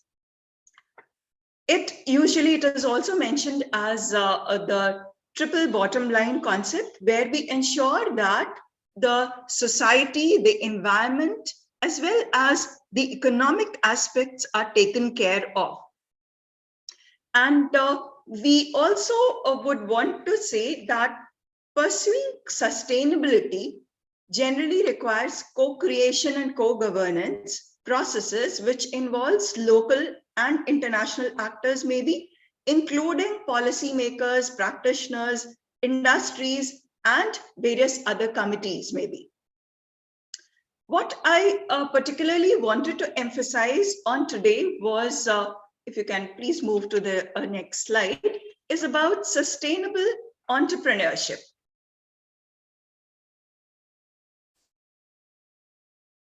May I request to move to the next slide, please? Sustainable entrepreneurship, there are various ways in which sustainable entrepreneurship is defined, and there are various terms given to it. It may be about ecological entrepreneurship or green entrepreneurs, you would have heard, or maybe social entrepreneurs, social goals. So these are the various ways in which it encompasses. Sustainable entrepreneurship encompasses all of these. But what it generally refers to, if we can refer to the definition given by Hawkins and maybe also by Shepard and Petzel, is that it is about the discovery, creation, and exploitation of entrepreneurial opportunities that contribute to sustainability by generating social and environmental gains for others in society. And this focus on sustainable entrepreneurship, I think, is the requirement for the day-to-day, especially after the pandemic. If request you to move to the next slide. I particularly wanted to bring the focus of sustainable entrepreneurship on the individual entrepreneur's intention. Now, the model which is visible here is the theory of planned behavior. And this is a well-tested theory, well-researched upon, and seems to be the foundation for a number of other theories. Several other models have been developed after this. But what generally this particular theory mentions about is that intention leads to purposive behavior.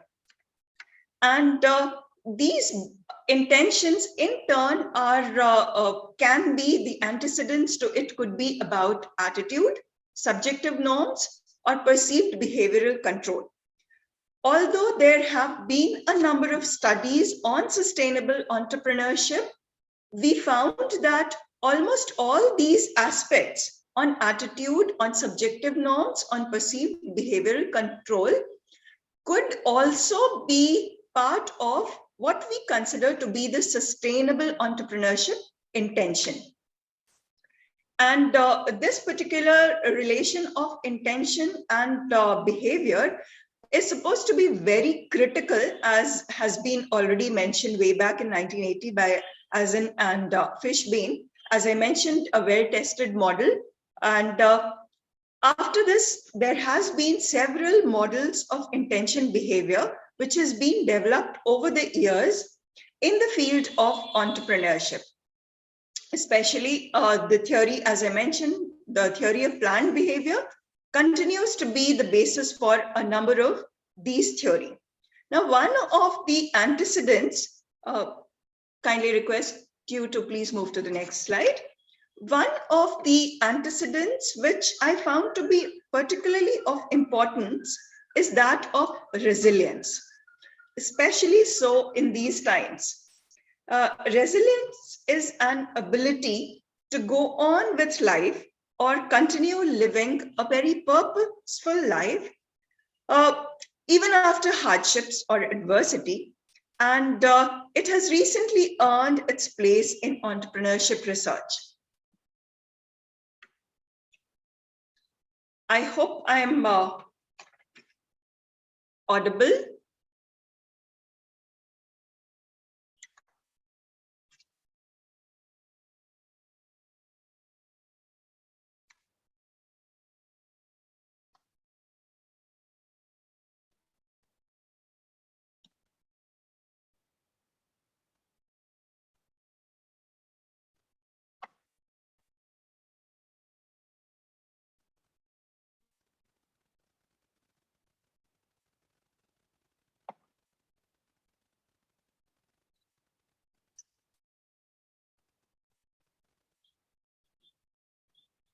Am I audible?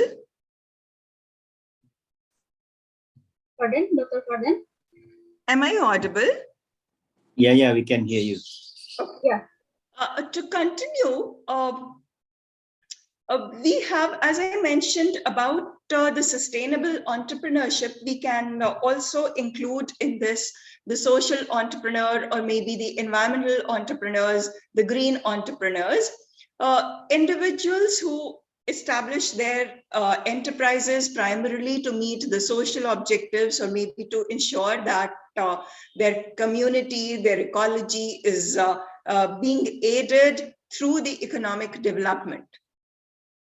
Now, a special emphasis on the resilience part that I wanted to elaborate upon were two types of entrepreneurs these days, and we have numerous examples of these entrepreneurs, some of them even nascent entrepreneurs, that is entrepreneurs who are just having their ideas and they're starting off with their businesses, the rainmakers and change makers.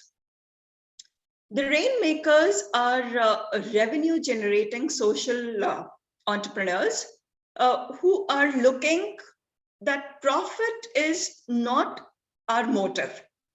Their model of doing good is not based on charity completely, but on transactions, which is based on humanitarian as well as business value.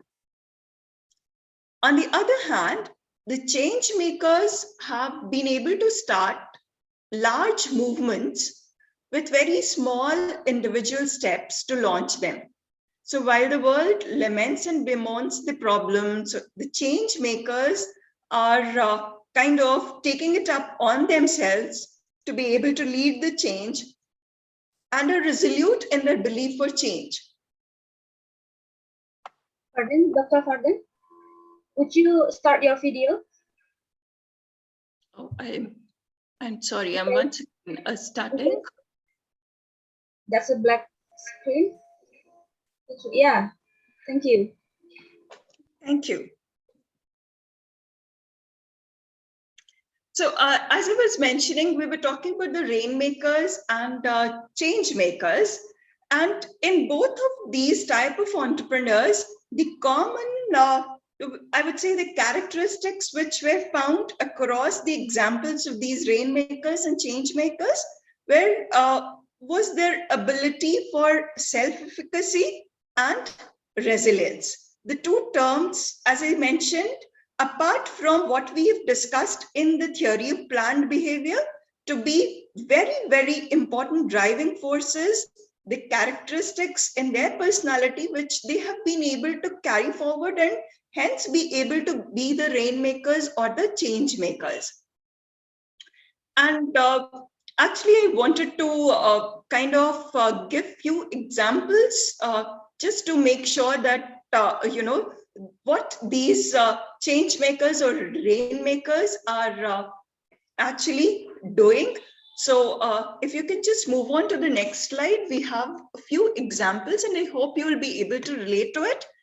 I would want the participants to have a close look. Many of you, if you're from areas in the Southeast Asian region, probably you'll be able to know about it. Nevertheless, I'm just talking about two such examples. This is Runa Khan from Bangladesh, a social entrepreneur and founder of Friendship. This particular organization aims to uplift the rural and the unaddressed communities across Bangladesh.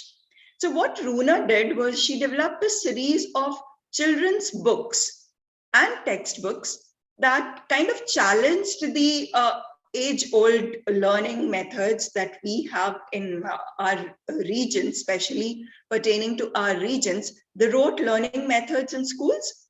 And she helped in changing the curricula in such a way that enhanced critical thinking and self-directed learning.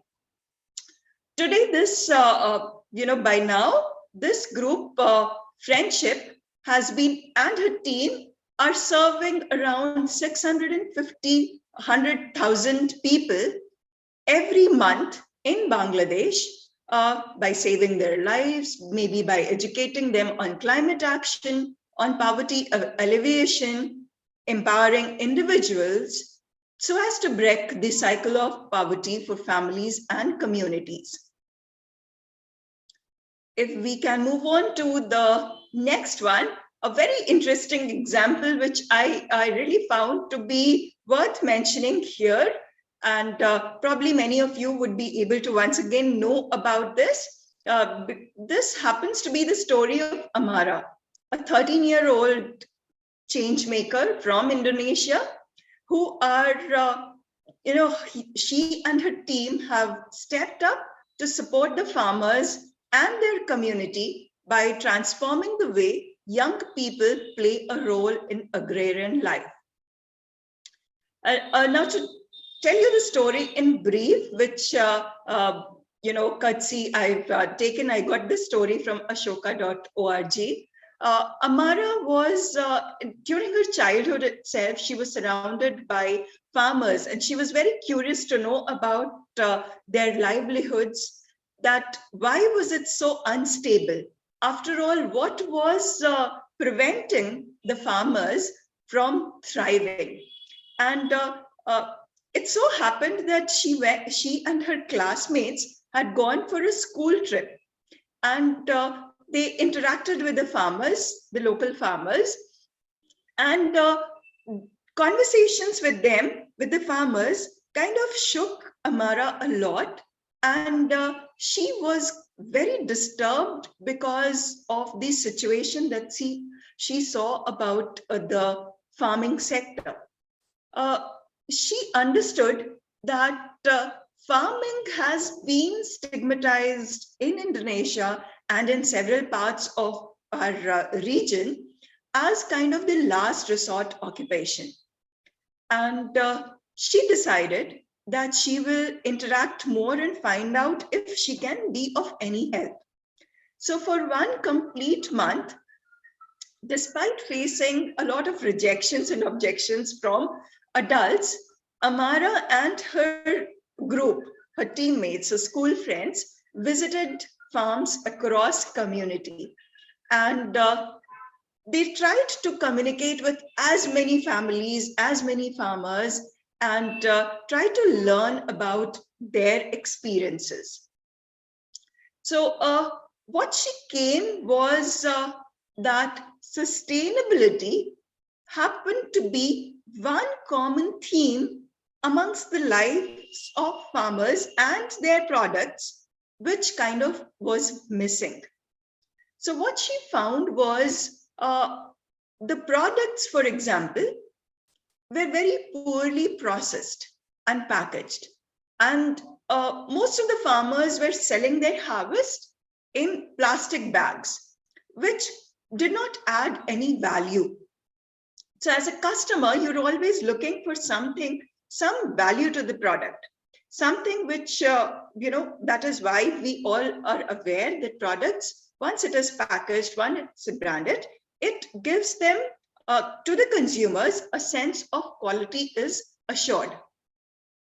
Now, the poor farmers were harvesting their products and they were selling them, their harvest, in plastic bags that did not have any added value. Similarly, when the farmers were drawing the honey, Amara witnessed that the harvesting of honey was done by cutting down the entire trees rather than collecting the honey, from the hives and then letting the tree be there. That would have been a much more sustainable form of harvesting the products and protecting the trees. So that would have preserved their income source also for the long run. But unable to compete with the imported products that were much more efficiently harvested and sustainably packaged, there was a lack of value in the local farmers' produce. So with this background, with this research background, Amara thought of an idea, and she thought that let us focus on the farmer's perspective. So how to improve the value and quality of their harvests. So the two areas where she was focusing with the help of the farmers was how to package, how to brand, and how to market the harvests. So Amara and her friends, they decided to build a local and very transparent eco brand for the farmers, which I hope I'm pronouncing correctly. It's called Batuva, probably which means happy farmer. So, and what she did along with her friends, with the new generation all being so good in social media, she surrounded her Instagram posts on YouTube and even on TikTok with the stories about Batuva and the farmers. So during the 2020, Batuva has been able to partner with 9 farmers in Indonesia, and the team has developed original products ranging from ginger powder to honey. And the example is that by embracing their power as change makers, probably the pandemic did not slow down Amara and her team. Instead, they were able to employ their resilience, their communication, and their idea for elevating the shock farmers could have felt from the uncertainty of a changing world. So this was the story of Amara. And if you can move on to the next slide, I think I'm coming to the end of my presentation. I would leave you with this particular thought about how change makers have started large movements with small individual steps. And we all, that is what I would like to tell to the younger generation, that if you can be the change maker and start something which would help in sustaining the economy. So sustainable entrepreneurship is going to be the key for future for a sustained economy. Thank you, everyone. And with that, I would like to end my presentation. The last slide is a quote for sustainable development. And this was mentioned by Kofi Annan long back, that our biggest challenge in this new century is to take an idea that seems abstract, sustainable development, and turn it into a reality for all the world's people. Thank you so much for hearing me. Okay, great. Thank you, Dr. Fardan, for the presentation about sustainable entrepreneurship. And there's a quote at the end. So before we gonna go to the Q&A session, and once again, I remind you, if you have question, you can just write it down on the chat column or use raise hand tab so you can ask directly to our speakers. And then for the last speakers, we have Dr. Nisan Joshi. Dr. Joshi is currently the director, Prestige Institute of Management, Gwalior. He was director in charge, Department of Law, Prestige Institute of Management and Research, Indore. He is also the professional director of HF Universal Private Limited and was the managing director of Pro Agri Farm Trade FZC Dubai, Uni Emirat Arab. He has extensive experience in marketing and trading of agricultural commodities for food and feed needs. His area of operation is West Asia and North Africa. He is a PhD in international marketing from the coveted Banaskali Vidyapet, Rajasthan.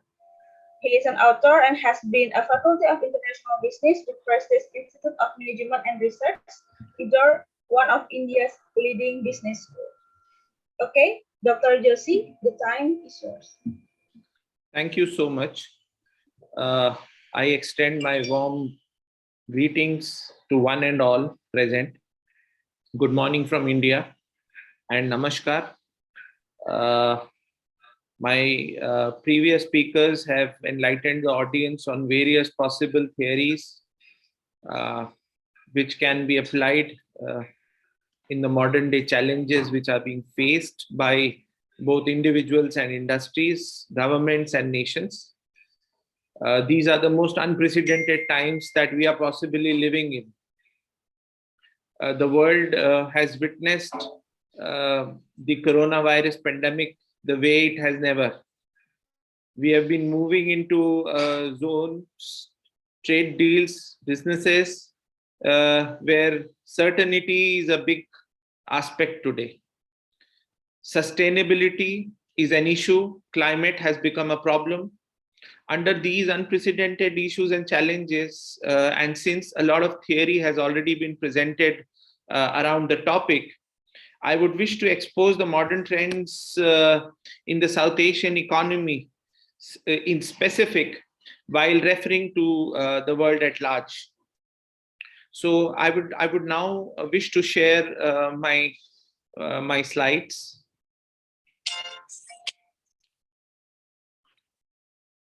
And I hope the slides are visible to all. So as I'm referring to issues and challenges which are being currently faced across Southeast Asia and the Indian subcontinent, it's very important to understand what's there. What are the growth projections of Southeast Asia? We have to understand. While the region will be developing at about 7.1%, what the World Bank and IMF have been predicting, but the year-on-year growth of Southeast Asia is not up to the mark, and it will be growing at 3% lesser the pace as compared to what it was in terms of the 3-year projection made earlier. The Asia's average annual growth is forecasted to be around 3 points lesser than the 4 years preceding the pandemic. I believe that the Southeast Asia would be growing at about the growth projections have been dropped from 4.4% to 3.1% for the year which is in progress. For 2022, it has again been dropped from 5.1% to 5%. But there are exceptions. The exceptions are the East Asian economies of Philippines, where the forecasting has been upgraded from 7.4% to 7.6%. The similar prospects are there in certain other East Asian economies, where the prospect has been changed. The Central Asia's growth prospect has again been changed from 3.4% to 4.1%. So while the economies across the Southeast Asian region and the Indian subcontinent are trying to recover, but the dropping of the growth projections is not a very healthy sign for us. And we have major challenges coming up in the tiger economy, specifically Indonesia and Thailand, where GDP will be hit in coming days. But overall, to expect 7.1% for the year 2021-2022 is a good number from where we had left in the pandemic time. Indian economy, which is one of the largest in the Southeast Asia region, is expected to grow at 8.3% in the fiscal year 2021-22.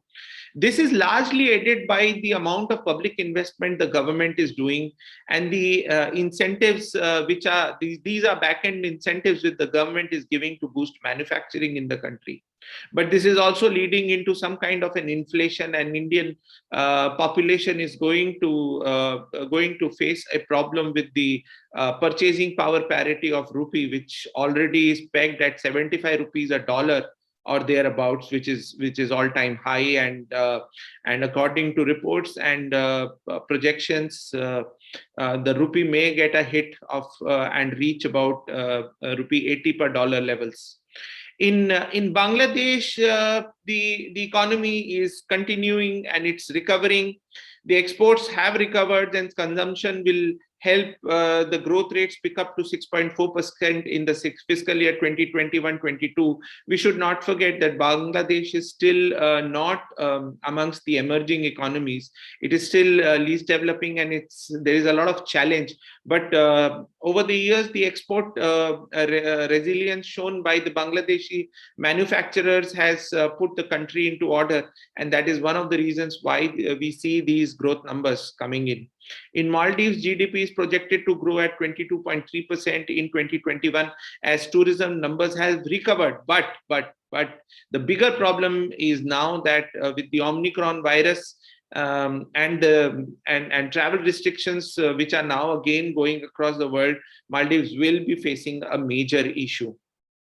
If we want to see the economic snapshot of the whole region, then we are not left with much to say that COVID-19 has left long-term scars on the region, the impact of which will well last into the recovery, and no theoretical model will be able to put any respite into these problems, because the challenge and the ability to forecast the challenge that's ahead of us is poor, because the virus keeps on mutating and something new keeps on coming, and we just do not have a whole-time solution. So the only solution that economies across the world is able to do is to shut down activities.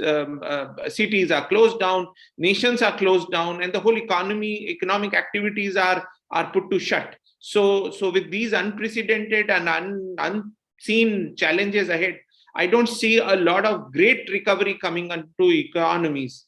Many countries have experienced lower investment flows, disruptions in supply chains, and setback to human capital accumulation, as well as substantial increase in debt levels. This is a big problem Sri Lanka is facing.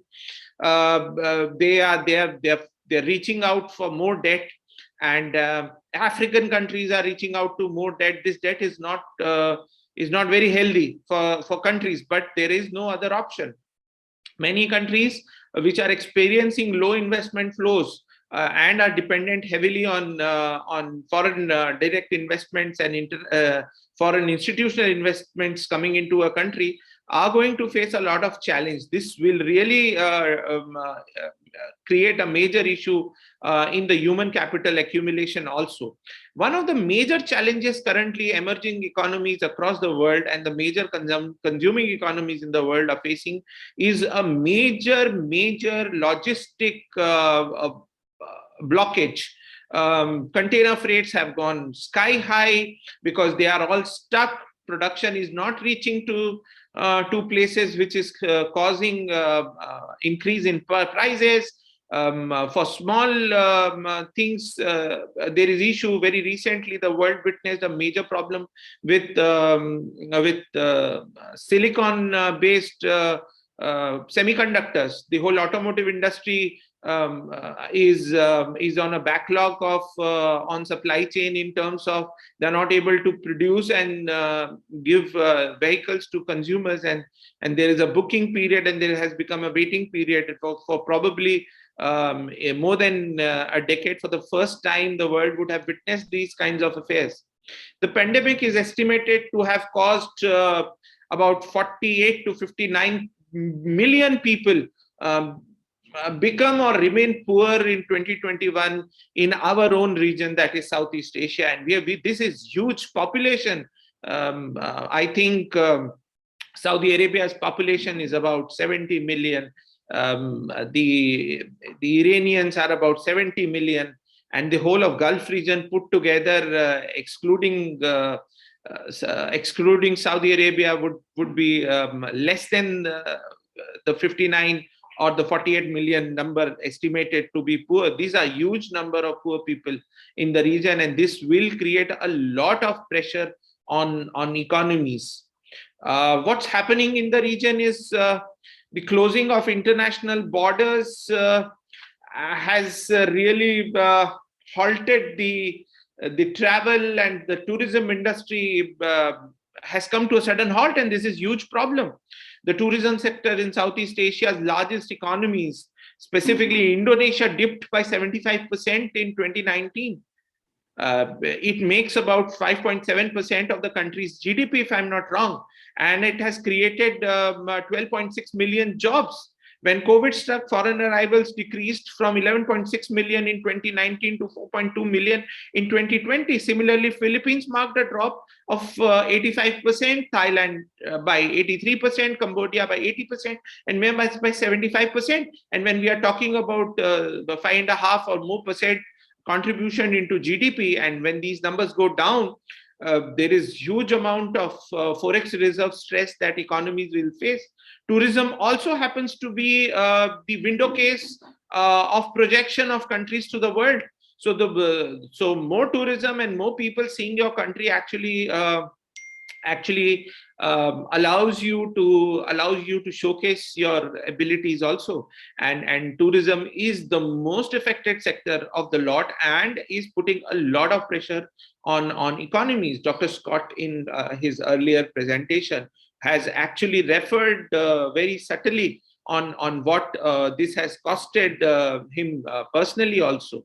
Now you might just feel that how is Dr. Scott involved with tourism, but Thailand is heavily dependent on tourism. The flow of people, they coming in, then they're deciding on to many things, and education is also one of those sectors which is very heavily dependent upon visibility. So no visibility, no student, no institution, they get into pressure, forex reserves into problems, millions of people losing jobs, becoming poor is a major issue in the region. So what all is happening in the region other than tourism is that the slowdown in international trade in Southeast Asia in particular, as a result of early lockdown in China, led to a supply chain disruption and adverse impact on domestic level production. Interestingly, exports of merchandise, which dipped by almost 1/5 around mid-2020, continue to get export demand from states like Vietnam, Singapore, Malaysia, Thailand, from automotive to chemical to agriculture. Things were just going on right. First half, the growth was well in 2020, but in April, again, the problem started. Manufacturing inputs and exports of final products were impaired again Malaysia, Thailand, and Vietnam are the most hit as they form the core of Southeast Asia's manufacturing hub. And this is because of the logistics issue I was trying to explain, that the containers are all stuck. The crude is not helping. The overall freight prices and logistic costs have skyrocketed. And the problem is not even the cost of logistics going up. The problem is the unavailability of the means has become a big problem. Other than the economic issues that the region is actually facing, we must understand that the region is also not passing through the best of the climate issues, and the region has a major climate impact. The region's development ambitions are at risk from the climate crisis that we are facing. South Asia possesses an unfortunate combination of high climate hazard risk and concentration of critical infrastructure and population density in risk zones, high poverty rates and large informal settlements. About 20% of the urban population, around 80% of major South Asian cities are today exposed to floods and sea level rise, resulting into coastal inundation, poses significant storm surge risks of low-lying areas. Now, climate is also not helping us. The region in last about a year and during the whole pandemic period has witnessed major climate problems. So other than the economic issues that the region is facing, we are also facing climate issues. There are problems with water, there is problems with crop productivity, food prices have increased, farm livelihoods have become a problem. The climate change is something that the governments have to probably understand. So on an economic perspective, while growth is there and recovery is happening, but still we are not at the levels we were pre-pandemic. The growth projections have gone down. The logistics issues do still remain, and I think by the end of this year, as predicted, these logistics issues will get improved. But the virus is still providing very unprecedented and unforeseen circumstances. The game changes very easily, and with inability to predict what is going to happen, our businesses are moving and taking decisions in most unpredictable circumstances. So everything is happening day-to-day basis. We are not able to take long-term decisions, and all this pressure is supplemented by the problems the climate is probably causing us. Other than the economic and the climate issues, the region is also having a power equation or a rivalry which is getting generated. Certainly, it's very unlike the Cold War era, but South Asia and the Indian Ocean region will be a significant arena of major power concentration. And today the region is primarily site of intensifying major power competition between China and India. So both the countries have issues. We have border issues, we have even other issues, and now this whole game is getting intensified because there is already a power tussle between Europe, America, and China, and India is an ally of the West. So automatically this power equation is coming into India. India is an emerging economy. Our growth numbers are good. Our technology and ability to both adopt technology and invent and innovate technology is very high. So this tussle has actually moved between from Europe, US, China to India and China majorly. US-China rivalry is there and involves countries abetting South Asia, with Beijing increasing its presence and influence in almost every Southeast Asian country and the Indian Ocean region. The China, India and US-China rivalries are likely to have the biggest effect on the region. both in terms of risks and in terms of opportunities. The China-India rivalry will help determine the balance of power in the region also. So currently, since in between we had a disbalance in the economic power in the region, with India now taking China head on various issues, I think the balance will come in, but it would also influence extent to which those countries choose to cooperate or compete with each other. This has an underlining affair also, and collaboration of major powers regionally and globally, including international institutions or interest-based coalitions, would be formed. And Quad is an example. There are these countries coming in and creating these coalitions, which is very evident currently. So this power equation, along with the current things, have to be put into your equations before you start to actually spell out some suggestions on how we would possibly be moving ahead. So what possibly can be done? So I find the Asian Development Bank's suggestions the most apt in the current situation. So 5 sectors are there which needs to be given a major boost: tourism, agro-processing, garment among the established areas, electronics and digital trade amongst the one which has a great future potential. So these areas need to be heavily focused on too. Certainly, human capital, survival and sustainability are there as the fundamental basis, but still these sectors are the core sectors of the Southeast Asian economies, and I believe that putting a lot of focus both at the government level and at coalition levels and at international multilateral organizational levels will help the Southeast Asia economy recover to its old glories. I fervently hope and wish good luck to all the countries in Southeast Asia that they become developed soon.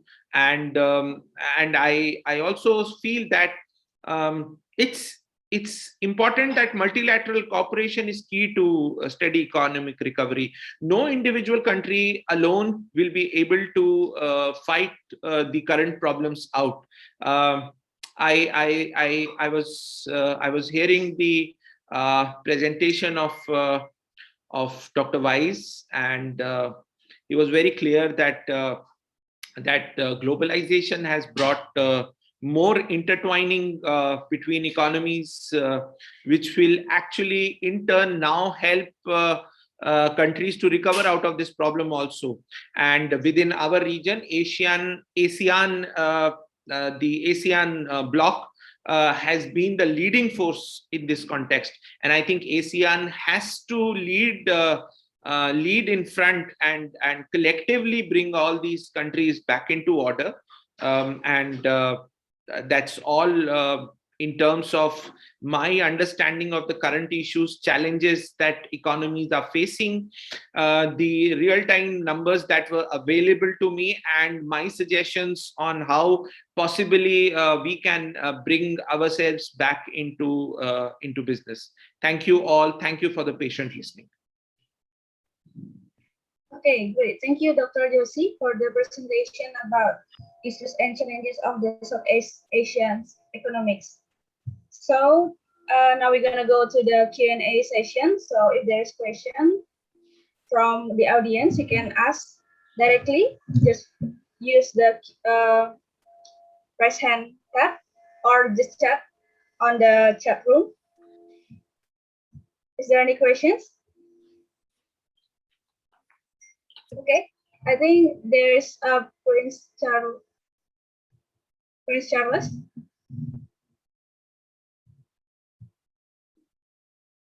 Yes, raise hand. Yes. Could you unmute? Yeah. Yes, please. Thank you very much, moderator. My name is Prince Charles. I'm from Indonesia, Hairon University. I think my question is for Dr. Jorge, Dr. Scott, and maybe Prof. Ainun. I want to know about how about your opinion about this. We know together today, modern era, what kind of economic development do you think is appropriate and suitable so that economic development can embrace all our parties, not only the owners of large capital, but also small and medium enterprise sector. In generally for Asia Pacific and especially in Indonesia, because what we know today, that the development of large business will sacrifice macro and small business. So I just want to know both of them how about they think about this. I think that's all my question. Thank you very much for the explanation. Okay, thank you, Mr. Prince Charles. So the questions maybe you can ask, you can answer. Maybe one, yeah. I think what Prince Charles was asking, if I may answer. Yeah. What I would tell Prince Charles once again and emphasize is that, yes, as I keep on mentioning, that over the years, when we say that there have been development, there has been globalization, there has been interconnectedness, all this has, while it has resulted in a lot of improvement in terms of standard of quality, there has been only pockets of development. There has been only some regions which we can say have developed. Not all the regions have been able to develop equitably. So what I would suggest is that there is room for development for small and medium enterprises, and especially they need to look into their own natural resources. If something is readily available in their region, in their country, it is better to be able to sustain that and look into opportunity, look for ideas in creating some kind of business out of that, which is going to be beneficial for the community as well as be able to sustain the economy in the longer run period. Prince Charles, I would then request if any other panelist could also throw light on this. Okay, thank you. Dr. Fardan, maybe for another presenter, another speakers. Yeah, I think there is a question addressed to me. Okay, Professor. Yeah, I just want to say that the strategies taken by authorities and government with regard to the challenge of pandemic is that usually they give a kind of relaxation in some regulations and then provide subsidies like what we have here in Indonesia. The government provides subsidies to micro, small, and medium enterprises, and then also relax some regulations so that the companies are not going into the bankruptcy and keep their business. And then also in some sectors, government provide like subsidies for students, teachers. That's keeping the consumption rate and maintain the economic development in the future. And then with regard to other areas, there is also some schemes to improve the creativity, innovation, the application of new technologies. And we witnessed that during the pandemic, there is an increase in the preference of domestic products, domestic technologies. That's also helped the economic recovery. Thank you very much. Okay, thank you, Professor Ainan. I think Dr. Joshi or Dr. Hipster wanna answer the questions? No, I agree to both Dr. Julie and my colleague from Indonesia. They've answered it absolutely in my thought process aligned. Okay, thank you, Dr. Joshi. Maybe Dr. Hipser? Yeah. When we think about development, we can think about it differently. Principles and practices. Obviously, practices are going to be based on specific conditions, culture, history, the pandemic, all those things. However, if you look at principles, development has always occurred the same way. Again, if we're going to look at evidence, connecting it with the global economy, the countries that are not developing currently are the ones who are not connected to the global economy. Sub-Saharan Africa and South Asia. East Asia is moving more towards more market-based as opposed to government controls. Whenever the government tries to interfere with the market, it's going to run into problems. The market is a very powerful force. That doesn't mean the government doesn't have a role to play. They can nudge and so on and so forth. So, if you want development, again, we want what narratives we want. We got certain narratives, certain stories. Then we got evidence. Do we want to follow the evidence or we want to follow the stories? And the evidence is quite clear. Every country that is developed, whether it's the United States, Japan, Thailand, China, has followed a certain path. They've done it their own individual ways, obviously, but they've all followed that path of connecting with the global economy. The economic principles we all study in Economics 101 apply. Efficiency, specialization, all those things.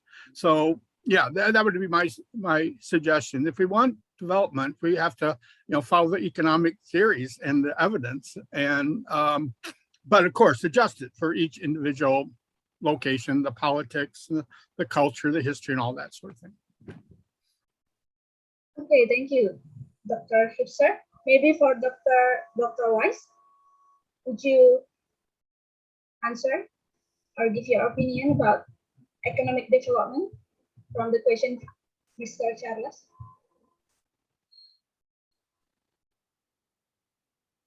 Dr. Weiss?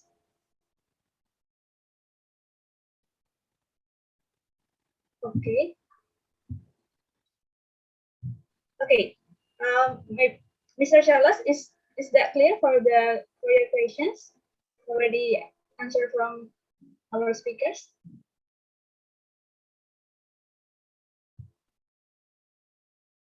Mr. Charles, still here?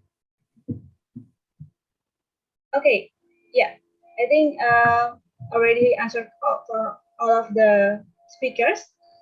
And for the next question, maybe for another participants, audience, if you want to ask some questions, just raise your hand or use the chat column. Okay.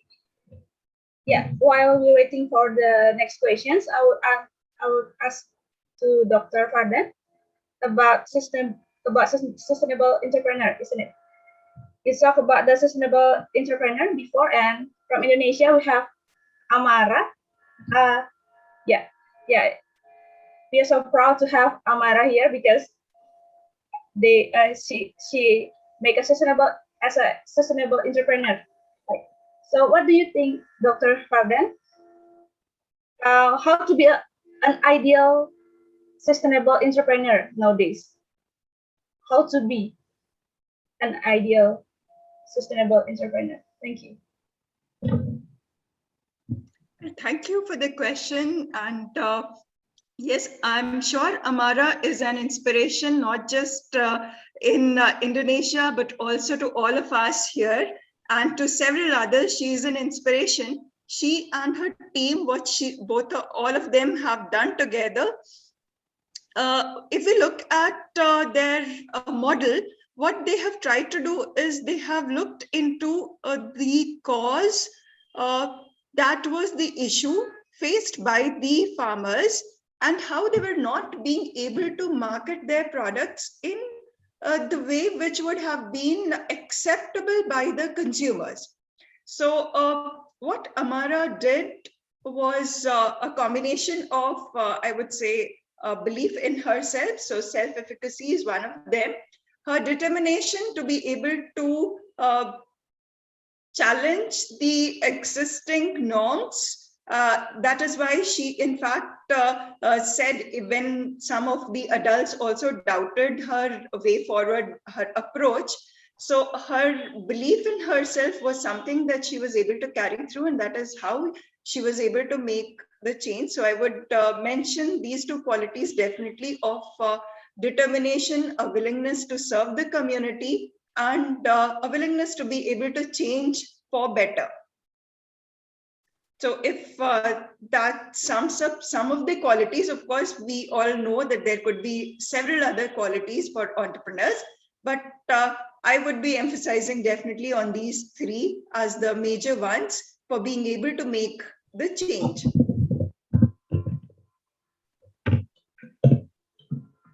Okay, thank you, Dr. Pardon. Yeah, I think it's a difficult way, but if we believe in ourselves and sensitive with the challenge happen in nowadays, that will be a good way to be a sustainable entrepreneur. Yeah. Okay. I think there is a questions from Hisong. The questions is, could you provide some scenario for the post-pandemic? Some scenario for the post-pandemic. So the question is from Hisong. So scenario of post-pandemic, it's a very tricky question because we really don't know whether the pandemic is over or not over. But yes, the brighter part of your question is that we are considering that it is more or like over and we are becoming normal. Considering that that the pandemic is more or like over and we are just on the tail of the problem that the world has witnessed. The scenario across the world would be very different. Electronic exchanges will, both in terms of business, money and material, the electronic way of transactions will increase.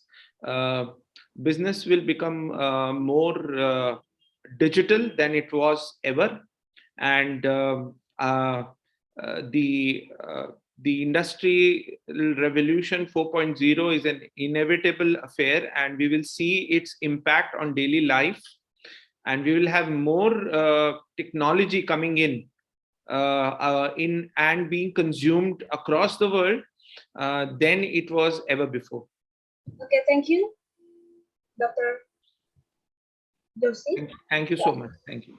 Thank you for the, yeah, maybe there are so many scenarios that will be happen if the pandemic ends, but we don't know when will be end.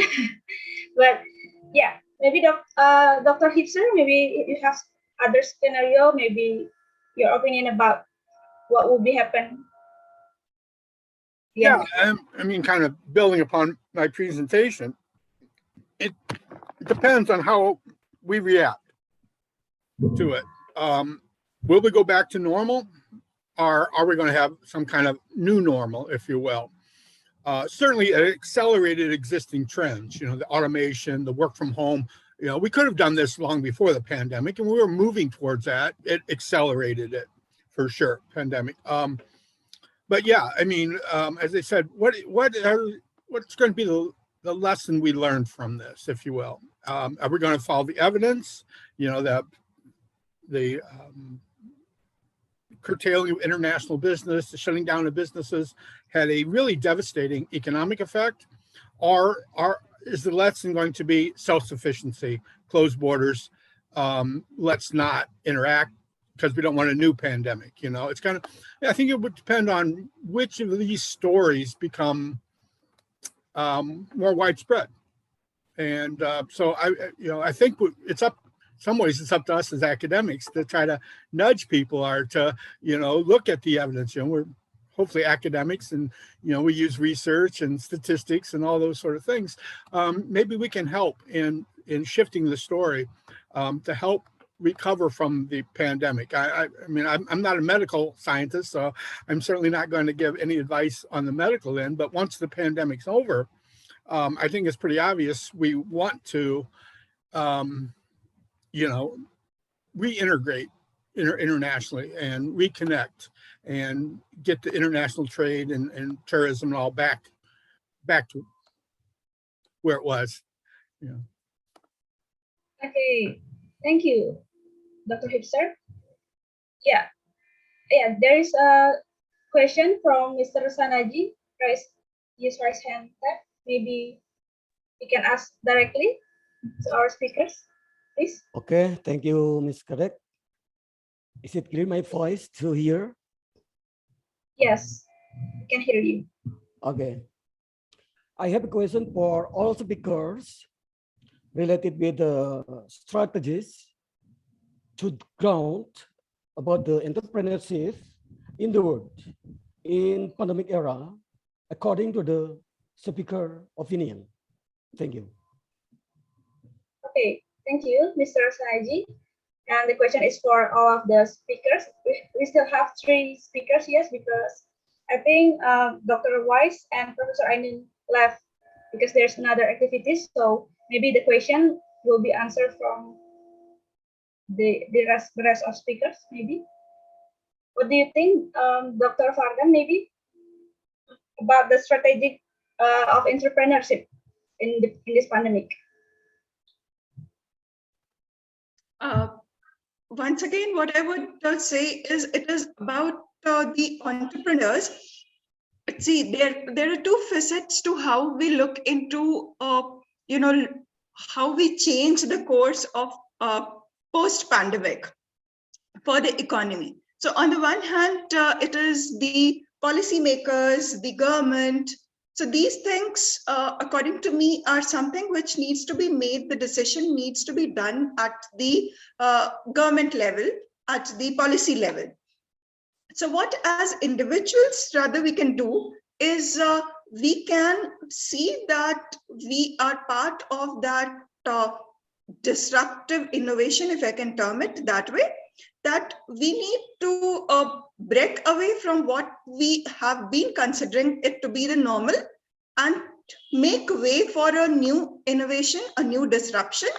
And probably the way things are already moving, the way technology has come in, we are already moving much, much closer to that disruption. Disruption has already happened.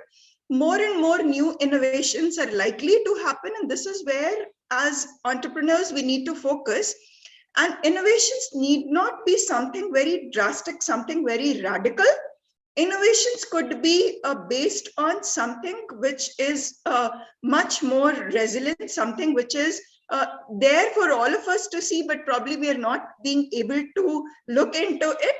So you might find that some of the new ideas, some of the solutions to our problems lies very much within our given resources. And that is where the entrepreneurs need to look into it. It is not required for many of the social entrepreneurs that I was referring to. They were not having huge investments, huge capital. All that they had was an idea to be able to help someone, to give solution. And that is where they found out the opportunity. So this is what I would have to say about entrepreneurship, and that this is the right moment for entrepreneurs to take up innovation and come up with solutions to the problems that all of us are facing.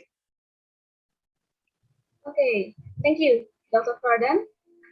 Yeah, how about Dr. Hipster? Maybe, what do you think about strategies about entrepreneurship?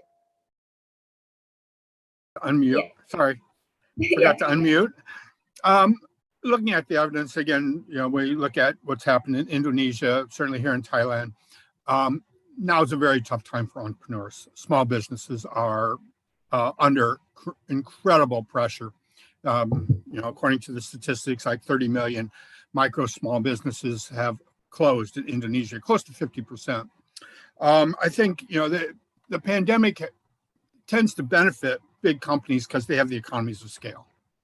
Big companies are able to invest in the robotics, the automation, and things consolidate and go through rough times. You know, it's very hard for, it's very, very difficult time for small companies today.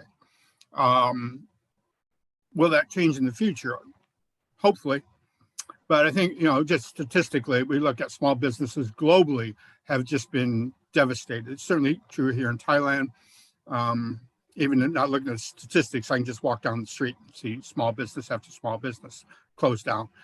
Just don't have the economies of scale to survive. Where on the other hand, you know, 7-Eleven's doing just fine.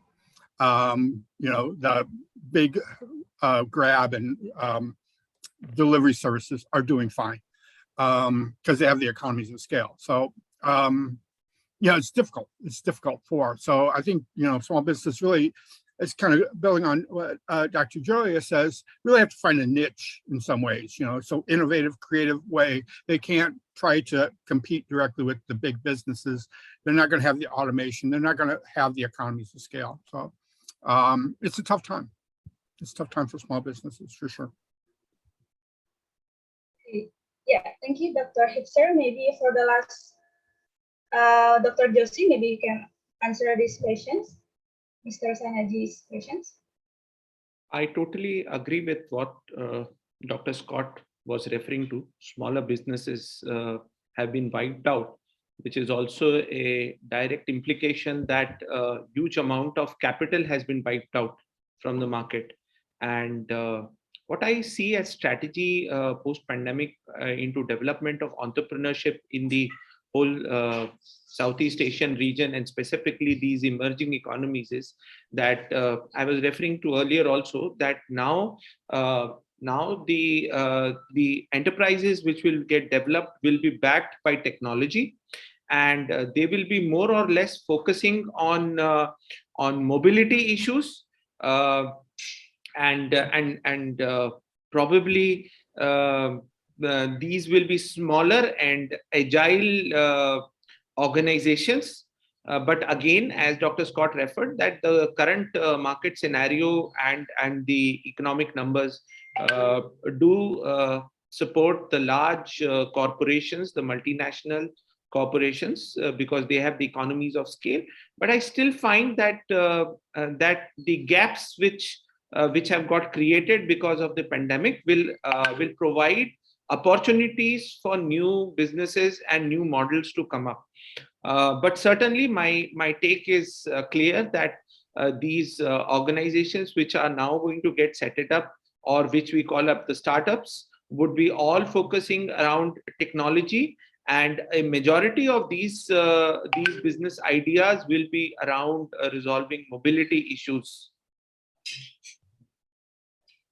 Okay, thank you, Dr. Joshi. Yeah, maybe the solution is to be about the technology. We talk about technology if we talk about entrepreneur in this pandemic, so technology is the solution, I think.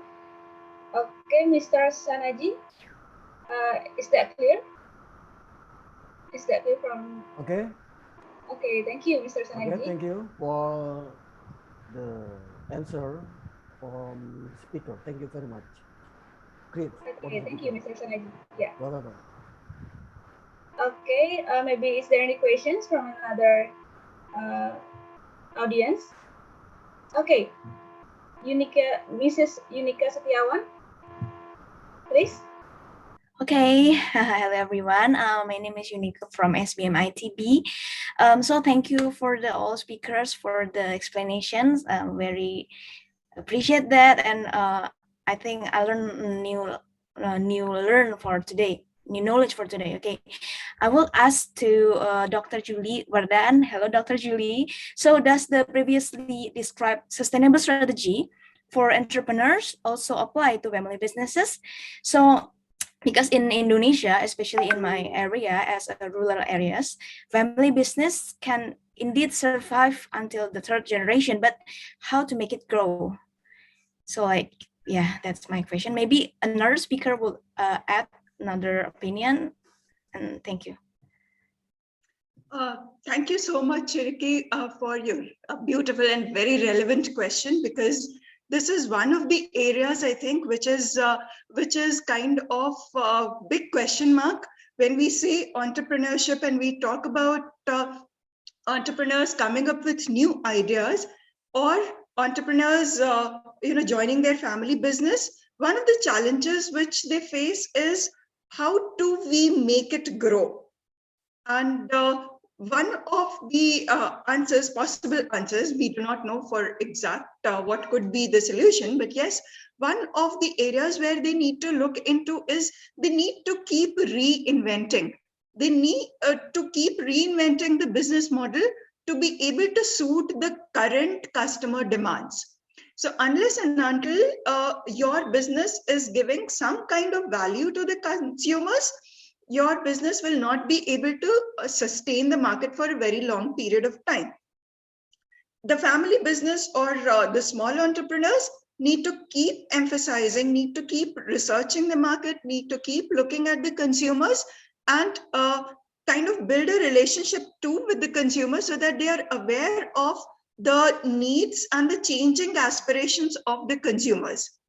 So if you are in sync with what the consumers are actually looking, just as all of us switched over to online marketing and buying of things on online platform during the pandemic, so almost all kinds of businesses we saw were offering this service. So similarly, even the family businesses and the small businesses need to look for ways in which they can ensure that they are meeting the expectations of the consumers.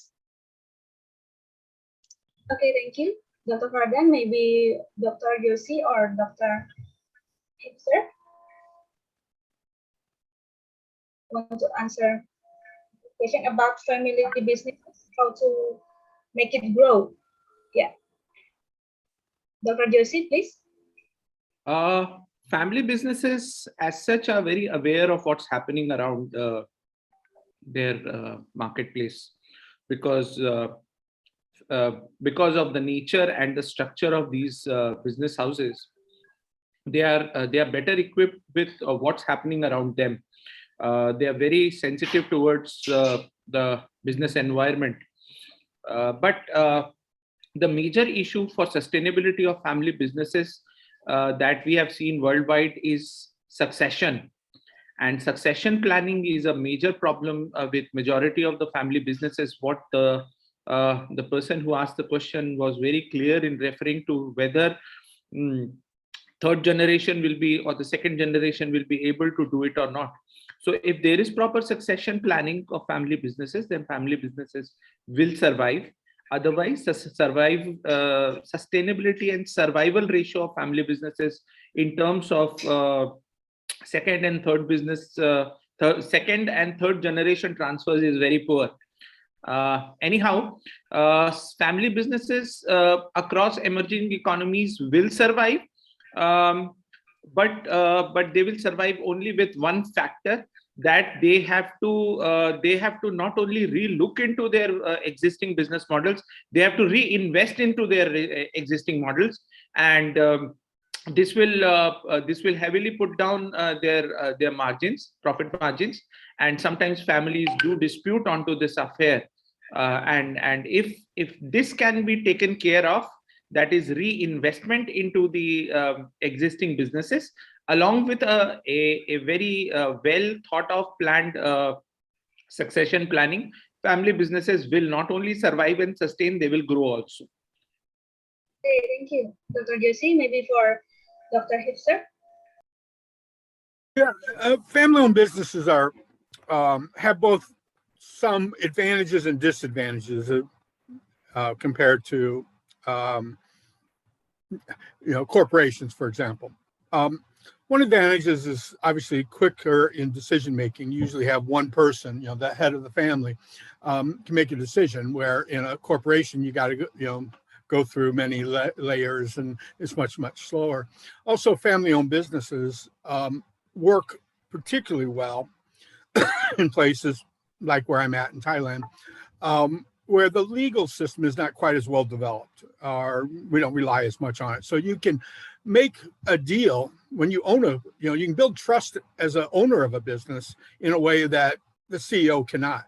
Right? Because CEO always got to report to the board of directors. And so, I think for family-owned businesses, you want to use the advantages you have and try to overcome the disadvantages. The disadvantages said, it was talking about succession planning. I mean, it doesn't, the second or third generation doesn't automatically mean that everyone in that family is going to be a good entrepreneur, if you will. And so being willing to go outside the family or to grow at a certain level, that's something you need to think about. But there are certainly some advantages to family-owned businesses. And they should often use those advantages well. In uncertain environments like we're in now, like I said, if you own a company, you can build trust with your partners and stuff, that a way that an employee and the CEO is only an employee cannot do the same way as the owner of the company. Okay, thank you, Dr. Hipster. Maybe for Mrs. Unique, is that clear? Very clear, very crystal. Thank you for the response for all the speakers. And in my opinion, now is a lot of young generations in Indonesia, I think, is underestimating the potential of family business. That's a bit, a bit sad because of that. Thank you for the suggestions and advices. Thank you. Yeah, as we know, Indonesia has a big majority of business in Indonesia is a family business, so it's a good news. For our generation, we can see it as a positive thing, I think. Okay, thank you, Mrs. Unique. Maybe for another questions. Okay, Mr. Agung, please. Thank you very much for this opportunity, and I would like to say thank you for the keynote speaker for this insightful presentation. In today's discussion, we talk about many things, especially about the global economy and also about the globalization. But I also find out that there's some issue there.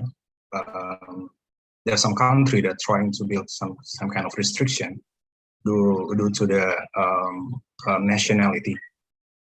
So my question is about globalization and nationality, the relationship between globalization and nationality.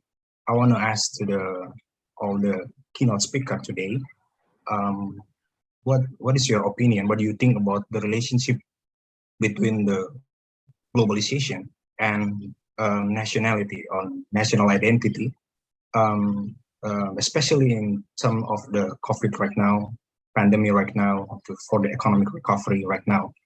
Are this is an opportunity or this is a crisis, the relationship between the globalization and nationality? Okay, I think that's it for the question. Okay, thank you. Thank you, Mr. Ragu. Yeah, maybe for the speakers, Dr. Joshi, what do you think about the relationship between globalization and nationality itself? So, if I'm getting it right, what he's trying to refer is that there are countries which are blocking nationalities, which is basically a fundamental factor of international business, movement of man, that is somebody who's technically sound or has some skill sets, move from one place to other place where these skill sets are not present. So fine. What is happening, sir, across the world because of the current pandemic situation is that economies are strained. In my presentation, I was myself showing what is the problems the Southeast Asian economies are facing, specifically even in Indonesia. A huge big issue is there already. Now, the problem is that people with high skill sets immediately wish to move to the developed countries for retaining better life and sustaining standards of living. And these countries are already stressed. So the first thing they do is they block this transition, and they don't allow you to actually come in and obtain their nationalities. So is it right or wrong? So look at from the perspective of of the developed world.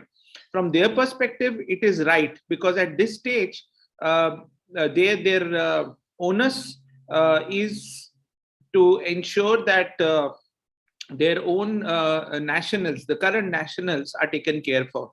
So they are not accepting new ones who will come, settle, and when you are settling, at that very period of time, you are a burden on the economy till you start to produce services, goods, or anything.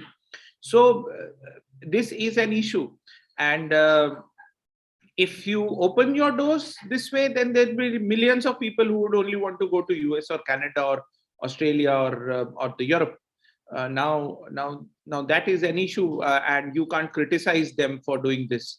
But at the same time, holding on to this for a very long period is also not very advisable. So for the short term, yes, it can be done, and it is justified.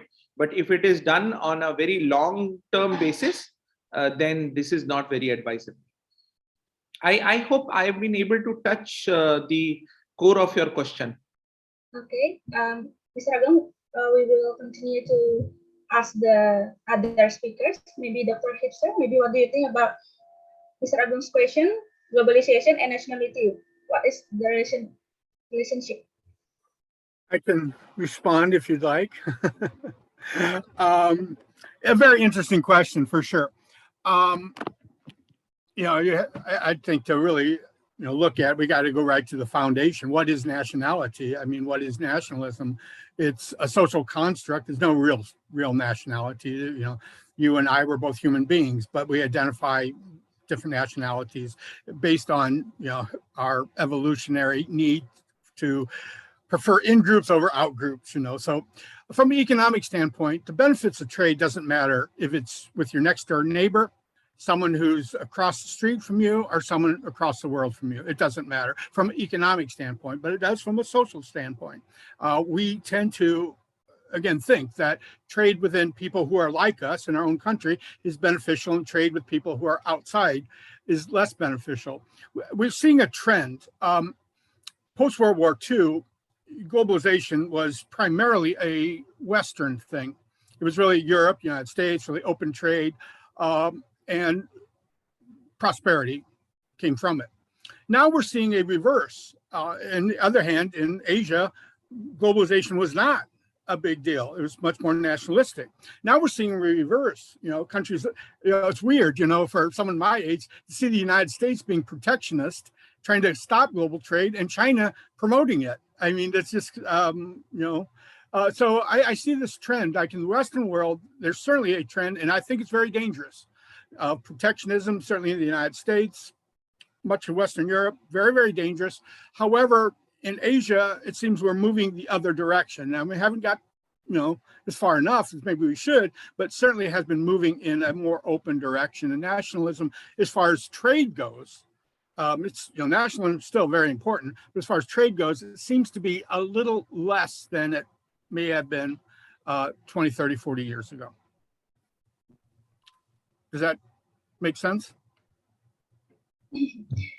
Okay, thank you, Dr. Hipster.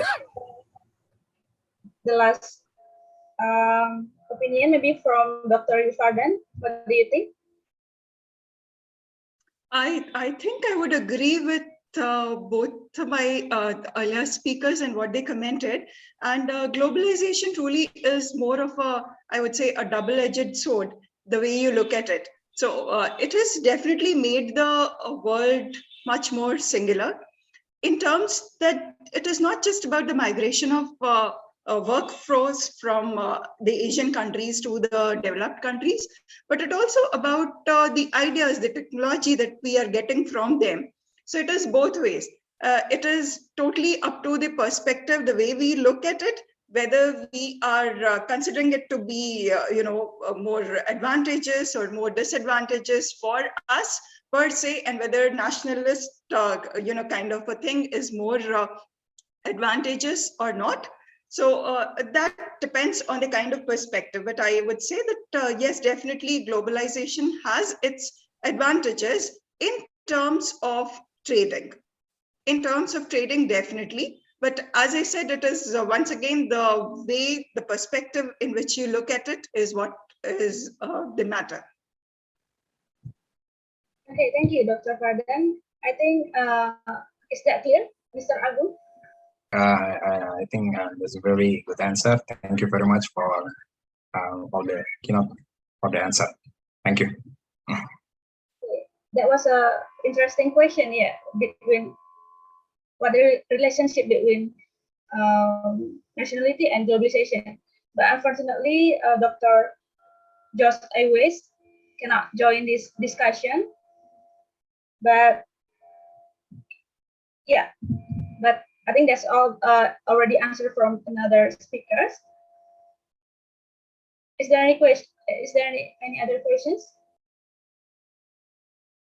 Maybe the speakers can answer this question, provide some insight. What do you think about the future globalizations, especially about populism and economic nationalism?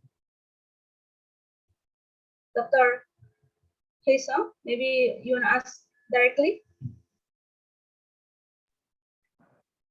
Okay, my question is about the present environment, the present political environment and the competition between countries, especially the superpower. So locally, domestically, there's a call for populism and also economic globalization. So I will see that in future, the direction of globalization will be uncertain. So I would like to ask the panel speaker if they can give us some insight into the direction of the future globalization. Yeah. Okay, thank you, Dr. Song. Maybe Dr. Fardan, would you answer this question first? Once again, a very interesting question about the future of globalization. As I see it, globalization is here definitely to stay. And however much we talk about nationalism or our national economy, the protectionism is not a very favorable thing in terms of economy, I would say. So the more you open up your borders, the more you open up your trade, the better it is for any country. And definitely, we talk also of deglobalization, but wherein you ensure that while you're having the benefits of globalization, you also ensure that your national economy is thriving as well. So there needs to be kind of a balance that is to be taken up by the countries, by the economies, to ensure that while you are able to get the benefits of globalization, you open up your barriers, but yes, you also ensure that your national economy is not suffering, if I may put it that way. Okay, great. Thank you, Dr. Fardan. Maybe Dr. Joshi or Dr. Hipster? Okay, I wasn't allowed to before. Sorry. Okay, big question. Globalization is a big word. Of course, it means different things to different people. Obviously, in our modern world, we think of ourselves in terms of nation states. Nation states become our primary political affiliation. We think of nation states before we think of the global economy. We think of nation states before we even think of our local economy quite often. It's really important. And as long as that is a big part, globalization is going to always be limited. As long, our human minds think in terms of in groups, out groups, and how we think of the world tends to be my in group first, and then of course out group. It's just human nature. It's the way we've been evolved, if you will, to think this way. So I think we're going through stages. Globalization was everything in the 1980s and 1990s, and we saw huge economic growth and huge poverty reduction. Starting around the year 2000, we started seeing reverse of that, and globalization, at least from a trade standpoint, slowed considerably. I tend to think, I don't have any scientific data on this, but the young generation seems to be a lot less pro-globalization, at least from an economic standpoint. Maybe from a social standpoint, they're pro-globalization. From an economic standpoint, I see the younger generation much less than my generation was. So I think we have a bumpy road ahead. Thank you. Dr. Hipser, maybe the last, for Dr. Dr. Song in his question was very pointed on the fact of globalization, its direction, and the political environment. So globalization is here to stay. More or less, good or bad, it is inevitable. It is happening. Trade flows will increase, but political equations and power rivalry will set the equation of future transactions, and newer trade blocks will be formed on the basis of these political equations. So, Dr. Song, if you were very interested in possibly having our views on the future of the direction of globalization, then my say on it is that the future of globalization will be maturing around the political equation of countries, which then would form trade blocks, and these trade blocks will be based upon the political viewpoints of these countries, and henceforth trade will then take place. So I think from the current perspective, or the current way global trade is taking place across the world, there will be a mild change in the overall structure, but on a broader spectrum, globalization is here to stay. Great, thank you, Dr. Joshi. Maybe Dr. Song, is that clear, or other questions? Yeah, thank you. Thank you for the insights by all the speakers. I will learn something from the future direction of globalization. I think globalization right now is heavily affected by political tension between the superpowers. That's my point of view. Yeah, thank you. Okay, thank you, Dr. Song. Yeah, I think that's all. Maybe, is there any other questions? Or if there's no, we can finish this Q&A session. Yeah, I think there is no questions anymore.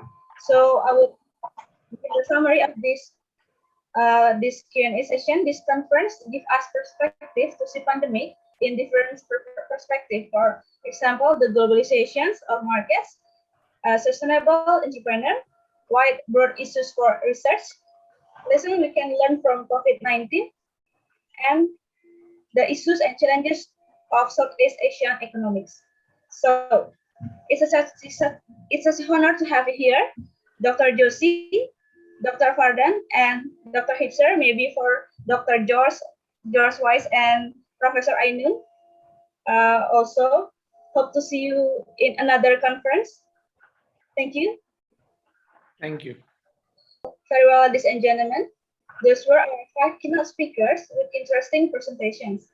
Right after this, we will move to the presentation sessions, and all presenters can go to a certain Zoom room based on the presentation schedule.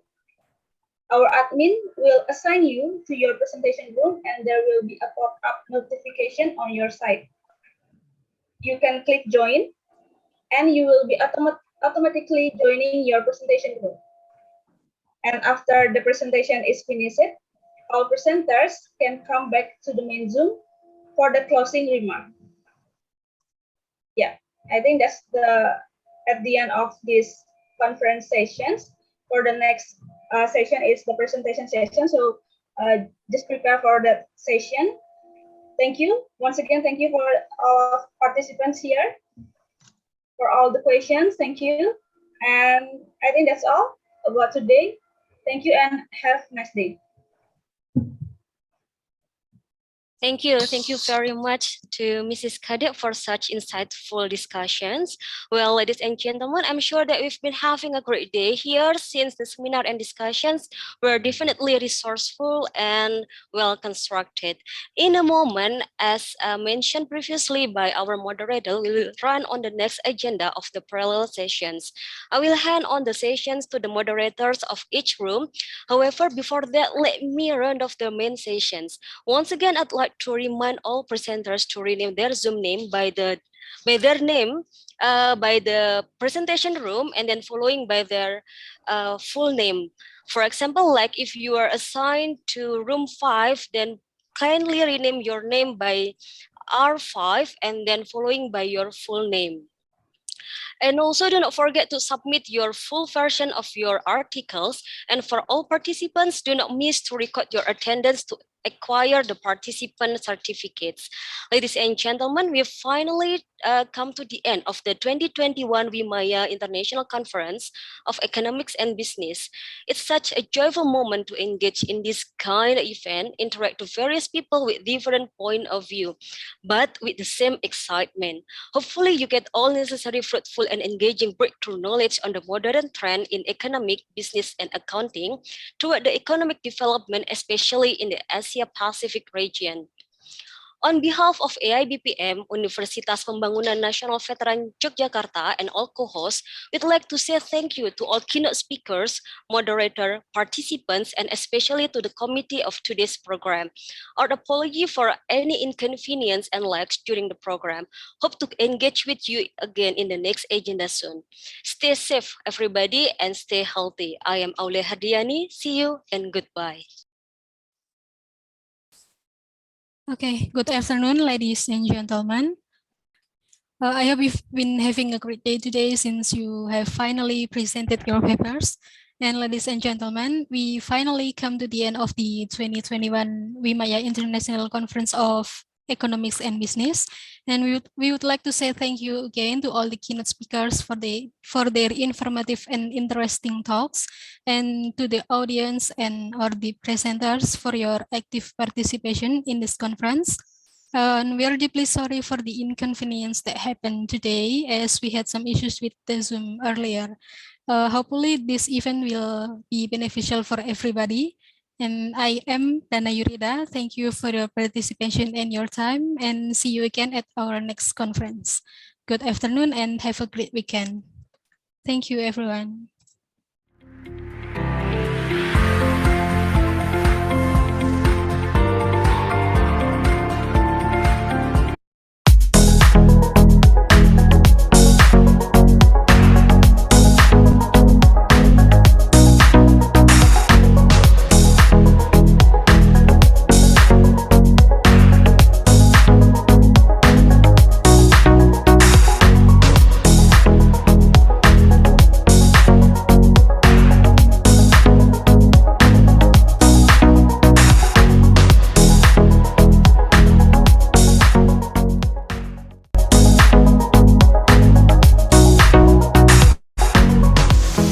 This academic conference is one of the most important conferences specifically to me, because it allows us academics and students, our students, to get together and start sharing the latest in terms of research and education. I encourage all to participate in this wonderful conference, and I thank the organizers for this wonderful conference. Thank you.